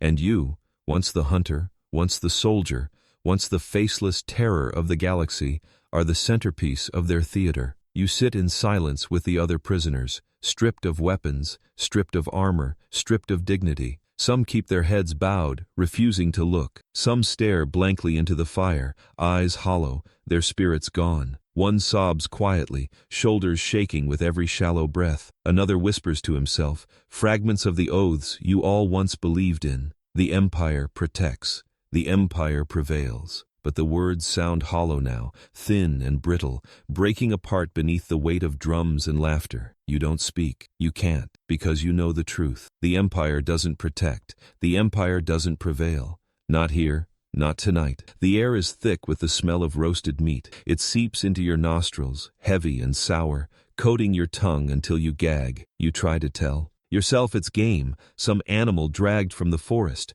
But you see the truth in the Ewok's eyes. You see it in the fragments of armor scattered around the fire. You see it in the trophies they wear, helmets tied to belts, gauntlets strapped to arms, chest plates painted with blood. You know what they're roasting, and you know it could just as easily be you. The shame burns hotter than the fire, because you're not dead. Not yet. You're alive, alive to feel the humiliation, alive to hear their laughter, alive to see your brothers paraded like prey, bound and broken, while teddy bears with sticks dance in triumph. Death would have been kinder, quicker, cleaner, but the Ewoks don't want you dead yet. They want you to suffer, they want you to remember. They want your humiliation to last long after the fire burns out. That's why it sucked to be a stormtrooper on Endor, because survival wasn't victory, survival was the curse. You lift your head, just for a moment, and look beyond the village, through the gaps in the canopy. The sky above burns. The Death Star is gone now, nothing left but fire and ash streaking across the heavens. Fragments still fall, glowing as they tear through the atmosphere, crashing into the horizon with distant booms that shake the earth. Each impact is another nail in the coffin of the Empire. Each streak of fire is another reminder that the thing you gave everything for, the thing you believed was eternal, died tonight, and so did you. The Ewoks dance faster now, their drums pounding harder, their chants louder. They leap around the fire, shadows flickering against the huts, fur glistening in sweat and firelight. Their joy fills the night, overwhelming, suffocating. You watch them with hollow eyes and wonder how this happened, how an army of the Emperor's finest, an entire legion, fell not to rebels with starfighters, not to fleets with firepower, but to sticks, stones, and cunning. To the smallest of warriors who saw you not as gods of war, but as prey to be hunted, mocked, and broken. Your chest tightens, breath shallow inside your helmetless skull. You remember the drills, the training, the promises. You are faceless. You are countless. You are eternal. But faceless means nothing when your mask is gone. Countless means nothing when the count reaches zero. Eternal means nothing when the Empire burns above your head. The night stretches on. Each beat of the drums, another nail in your coffin. You close your eyes, trying to shut it out, but the sound pierces through your skull, through your bones, through your very soul. You think of home again, though you don't even know what that word means anymore. The place you were taken from feels like a dream, a life that belonged to someone else. The Empire stole your face, your name, your humanity. And for what? To die faceless in a forest you never understood, hunted by creatures you underestimated. A roar of triumph shakes you from your thoughts. You open your eyes and see another prisoner dragged forward. He thrashes, curses, begs, but the ropes hold, the spears prod, and the Ewoks cheer. They raise him high, display him to the village, then bind him to a spit above the fire. The smell thickens, the screams rise, and the celebration grows louder. You look away. You can't watch, but you can't block it out either. The screams echo in your ears, mixing with the drums, the laughter, the chants. They will never leave you, not tonight, not ever. Your body trembles, your heart pounds, your throat tightens. You want to scream, to fight, to run, to die, anything but this, but you can't. The ropes bind your wrists, the spears surround you, the drums drown your voice. You can do nothing but sit in silence, defeated, humiliated, broken, and in that silence, you realize the truth. The Empire didn't just die above Endor in the fire of the Death Star. It didn't just die in the collapse of the shield generator or the fall of the Legion. It died here, in the trees, in the laughter of Ewoks, in the humiliation of prisoners, in the shame of survival. The night grows darker, the fire burns lower, the drums slow, their rhythm heavy now, final. The Ewoks gather in circles, feasting, celebrating, their eyes glinting in firelight as they glance at you and the other survivors. They don't need to kill you tonight. They already won. You are trophies. You are reminders. You are nothing. You lower your head again, eyes burning, chest heaving, tears streaking through the soot on your face. You thought you were a soldier. You thought you were eternal. But tonight, you see the truth. You are just a man, broken and bound, a prisoner in the forest where the Empire died. The drums stop. The silence is worse. You lift your head, trembling, and see the Ewoks turning toward the trees. Their ears twitch, their eyes narrow. The fire crackles, the smoke curls, the air grows heavy. You strain your ears, heart pounding, and then you hear it too. Engines, faint at first, then louder, growing, approaching. A shuttle. You freeze. Breath caught in your throat, mind racing. Is it rescue? Retribution? Or just another trick of the night? You don't know. You can't know. But as the sound grows louder, echoing through the canopy, you realize one thing. The nightmare is in.